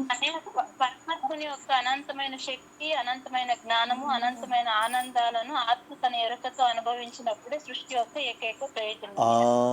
అది గుర్తు రావాలి, అది గుర్తించాలి ఈ సందర్భంలో. అంటే ఏం చెప్పాడు అవుతాడు? టైటిల్కి వెళ్ళిపోవాలండి. ఏంటా title? God speaks creation, theme of creation, purpose of creation. ఈ సృష్టి యొక్క ఏకైక ప్రయోజనం ఏంటి? ఏం చెప్పాడు అవుతాడు? ప్రతి ఆత్మ పరమాత్మ యొక్క స్థితి అయినటువంటి అనంతమైన శక్తి, అనంతమైన జ్ఞానం, అనంతమైన ఆనందాన్ని ఎరుకతో ఎంజాయ్ చేయడమే ఈ సృష్టి యొక్క ఏకైక ప్రయోజనము. దీన్ని సరిగ్గా పట్టుకోగలిగితే, ఈ మాటని గనుక సరిగ్గా పట్టుకోగలిగితే ఏమర్థమవుతుంది? ఇది కేవలము సృష్టి యొక్క ఏకైక ప్రయోజనం మాత్రమే కాదు, ఈ సృష్టిలో నా జన్మ యొక్క ఏకైక ప్రయోజనం కూడా ఇదే. అందుకేమన్నాడు అవుతాడు? నేను చేసే మొట్టమొదటి మిరాకిల్ ఏంటి? నిన్ను నాలా తయారు చేయడమే. అంటే అర్థం ఏంటి? అంటే హరిప్రసాద్ అవతార్ మెహర్ బాబుగా తయారవుతాడని? అది కాదు. ఆ స్థితి అనుభవిస్తానని అర్థం. అవతార్ మెహర్ బాబా ఏ ఎరుకతో ఆయన ఎంజాయ్ చేస్తున్నాడో, ఏదైతే ఈ భగవంతుడి స్వభావ త్రయం ఏదైతే ఉందో, ఇది దానికి కారణం. ఎందుకంటే నాలో ఉన్నటువంటి ఇన్ఫినిట్ ఎగ్జిస్టెన్స్ కావచ్చు, ఇన్ఫినిట్ పవర్ కావచ్చు, ఇన్ఫినిట్ బ్లిస్ కావచ్చు, ఏది తీసుకున్నా కూడా అది నాలో ప్రతిదీ కూడా అన్కాన్షియస్గా ఉంది. ప్రతిదీ ఉన్నప్పటికీ కూడా అది ఎలా అనుభవిస్తున్నా నేను? నాలో ఎవ్రీథింగ్ ఉంది, నాలో సర్వస్వం ఉన్నప్పటికీ కూడా, కానీ నేను దాన్ని ఎలా అనుభవిస్తున్నాను? పరిమితంగా అనుభవిస్తున్నానే. అపరిమితంగా, అనంతంగా నేను అనుభవించలేకపోవడానికి కారణం ఏంటి? సంస్కారాలు. ఆ మాటకు వస్తాయి. కాబట్టి ఈ మాట అర్థం చేసుకున్నప్పుడు వెంటనే మనకు కనెక్ట్ అవ్వాల్సింది ఏంటి అన్నప్పుడు దీనికి మనం కనెక్ట్ అవ్వాలి. ఏం చెప్తున్నాడు అవుతాడు ఇక్కడ పూర్తిగా? అదే సోల్ పర్పస్ ఆఫ్ క్రియేషన్. ఇప్పుడు అరుణ చెప్పినట్లు అది సృష్టి యొక్క ఏకైక ప్రయోజనం అనేది మనం గుర్తించాలి. ఈ భగవంతుడి యొక్క స్వభావత్రయం. ఓకే, ఇంకొకసారి మనము అవతాడు ఏం చెప్పబోతున్నాడు అనేటువంటి తర్వాత మాటల్ని కూడా మనము శ్రద్ధ మరియు రాఘవేంద్ర ద్వారా ఆలకిద్దామండి. శాశ్వత ప్రీతం అవతార్ మెహర్ బాబా కీ జై. శ్రద్ధ అందుబాటులో లేదు సార్, నేనే చెప్తా. But this entanglement is absolutely necessary in order that God in the infinite of the God is dead should gain consciousness fully and completely for himself and of his infinite reality, and in this way experience consciously is unbounded, unlimited, infinite triune nature of infinite power, infinite knowledge and infinite bliss. కానీ భగవంతుడు ఉన్నాడు అనే స్థితి యొక్క అనంతత్వంలో ఉండే భగవంతుడు తన అనంత సత్యత్వాన్ని గురించిన చైతన్యాన్ని పూర్తిగాను మరియు సంపూర్ణంగాను తన కోసం పొందడానికి చిక్కులో తగులుకోవడం అనేది తప్పనిసరిగా అవసరమవుతుంది. ఈ విధంగా తన అనంత శక్తి, అనంత జ్ఞానం, అనంత ఆనందం అనే హద్దులు లేని అపరిమితమైన అనంత లక్షణత్రయాన్ని ఎరుకతో అనుభవిస్తాడు. The fundamental fact is that full consciousness once gained can never be lost. It remains eternally regardless of whether that consciousness fully gained is the consciousness of the false nothingness experienced as real, or whether that consciousness is the consciousness of reality itself. ప్రాథమిక వాస్తవం ఏమిటంటే పూర్తి చైతన్యం ఒకసారి పొందబడితే అది ఎన్నటికో పోగొట్టుకోబడదు. అలా పొందబడిన పూర్తి చైతన్యం యథార్థమైనదిగా అనుభవించబడిన అసత్యమైన శూన్యత్వానికి చెందిన చైతన్యమా లేక సత్యత్వానికి చెందిన చైతన్యమా అనేది దానితో సంబంధం లేకుండా శాశ్వతంగా నిలిచిపోతుంది. శాశ్వత ప్రీతం అవతార్ మెహర్ బాబా కీ జై. సో దీనికి సంబంధించినటువంటి వివరణ మనకు అవతాడు చెప్పినటువంటి వివరణని కొంచెం లోతుల్లోకి వెళ్ళి ఆ తర్వాత మెహరోపాసనంలో దీన్ని విచారణ చేస్తూ శ్రద్ధతో మరొకసారి ఆలకించే ప్రయత్నం చేద్దామండి. శాశ్వత ప్రీతం అవతార్ మెహర్ బాబా కీ జై. ఇక మన షెడ్యూల్ని కంటిన్యూ చేస్తూ మనకి తర్వాత నామం వచ్చి రాఘవేంద్ర, తర్వాత ఆరతి ఇందుమతి గారు చేస్తారు. ఆ తర్వాత 2 నిమిషాల పాటు నిశ్శబ్దము, ఆ తర్వాత ఇప్పటి మెహరోపాసన కంక్లూడ్ అవుతుందండి. శాశ్వత ప్రీతం అవతార్ మెహర్ బాబా కీ జై. శాశ్వత ప్రియతమ అవతార్ మెహర్ బాబా కీ జై. ఓం పరబ్రహ్మ పరమాత్మా అవతార్ మెహర్ బాబా కీ జై. ఓం పరబ్రహ్మ పరమాత్మా అవతార్ మెహర్ బాబా కీ జై. ఓం పరబ్రహ్మ పరమాత్మా అవతార్ మెహర్ బాబా కీ జై. ఓం పరబ్రహ్మ పరమాత్మా అవతార్ మెహర్ బాబా కీ జై. ఓం పరబ్రహ్మ పరమాత్మా అవతార్ మెహర్ బాబా కీ జై. ఓం పరబ్రహ్మ పరమాత్మా అవతార్ మెహర్ బాబా కీ జై. ఓం పరబ్రహ్మ పరమాత్మా అవతార్ మెహర్ బాబా కీ జై. ఓం పరబ్రహ్మ పరమాత్మా అవతార్ మెహర్ బాబా కీ జై. ఓం పరబ్రహ్మ పరమాత్మా అవతార్ మెహర్ బాబా కీ జై. ఓం పరబ్రహ్మ పరమాత్మా అవతార్ మెహర్ బాబా కీ జై. ఓం పరబ్రహ్మ పరమాత్మా అవతార్ మెహర్ బాబా కీ జై. ఓం పరబ్రహ్మ పరమాత్మా అవతార్ మెహర్ బాబా కీ జై. ఓం పరబ్రహ్మ పరమాత్మా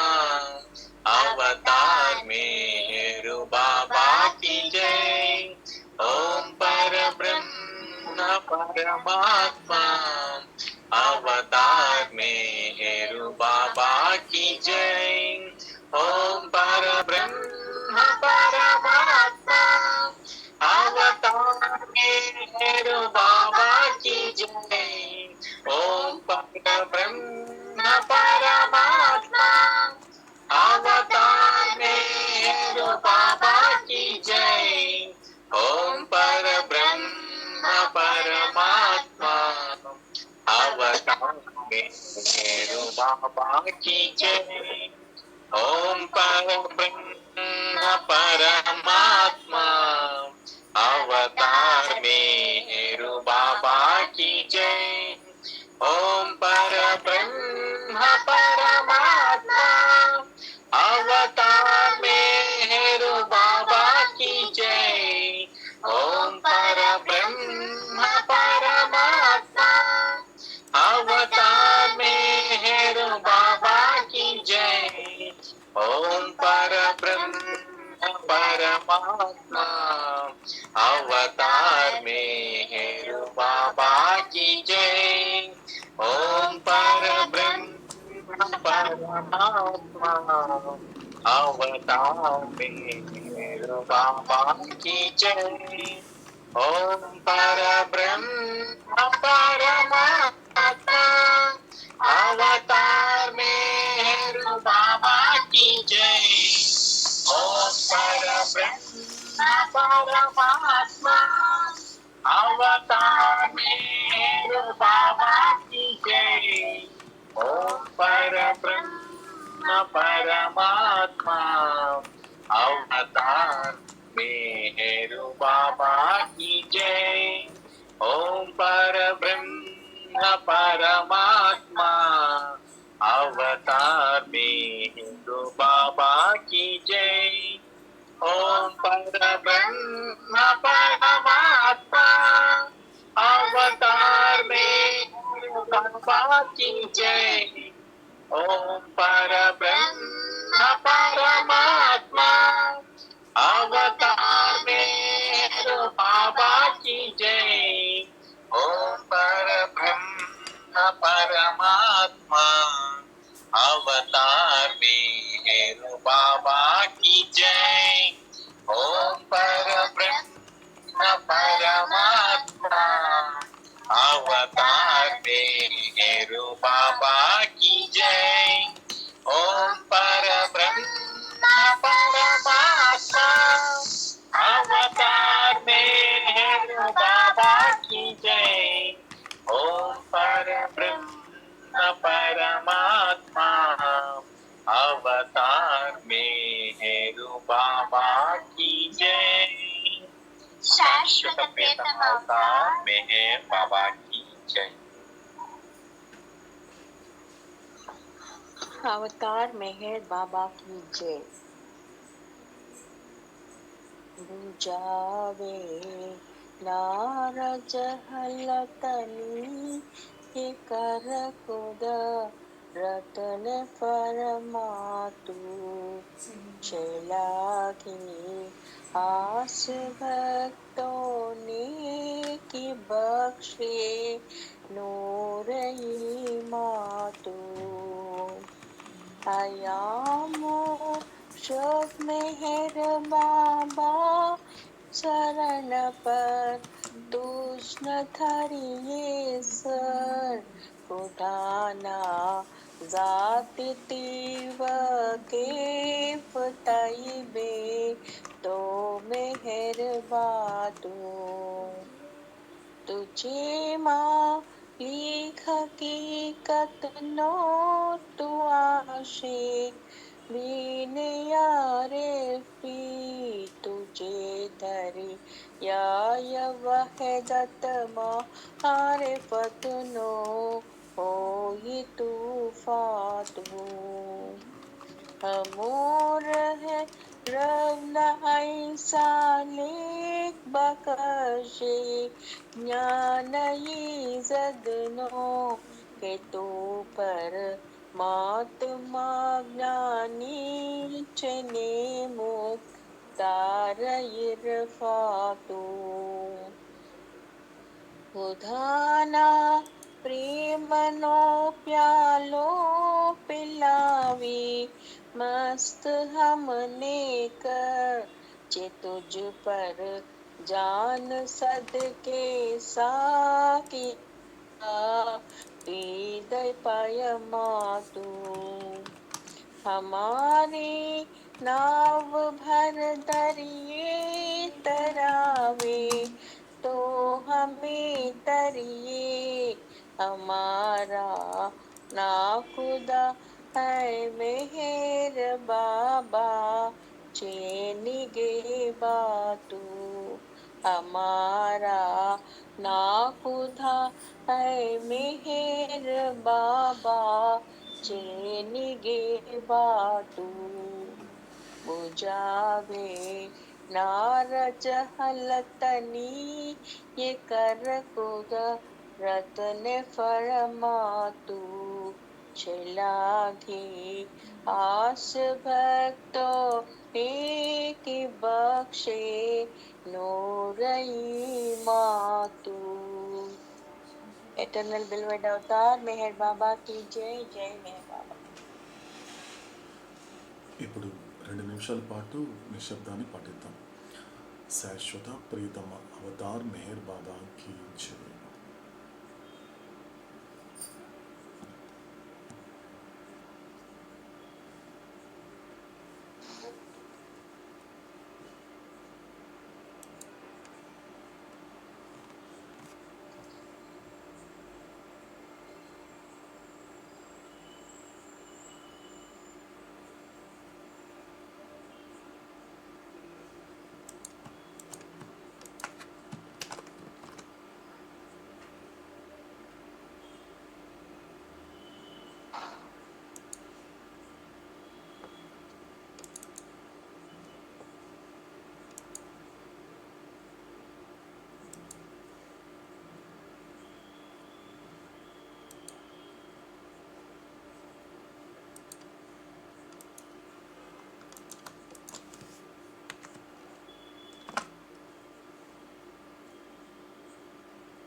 శాశ్వత ప్రీతమ అవతార్ మెహర్ బాబాకి జై.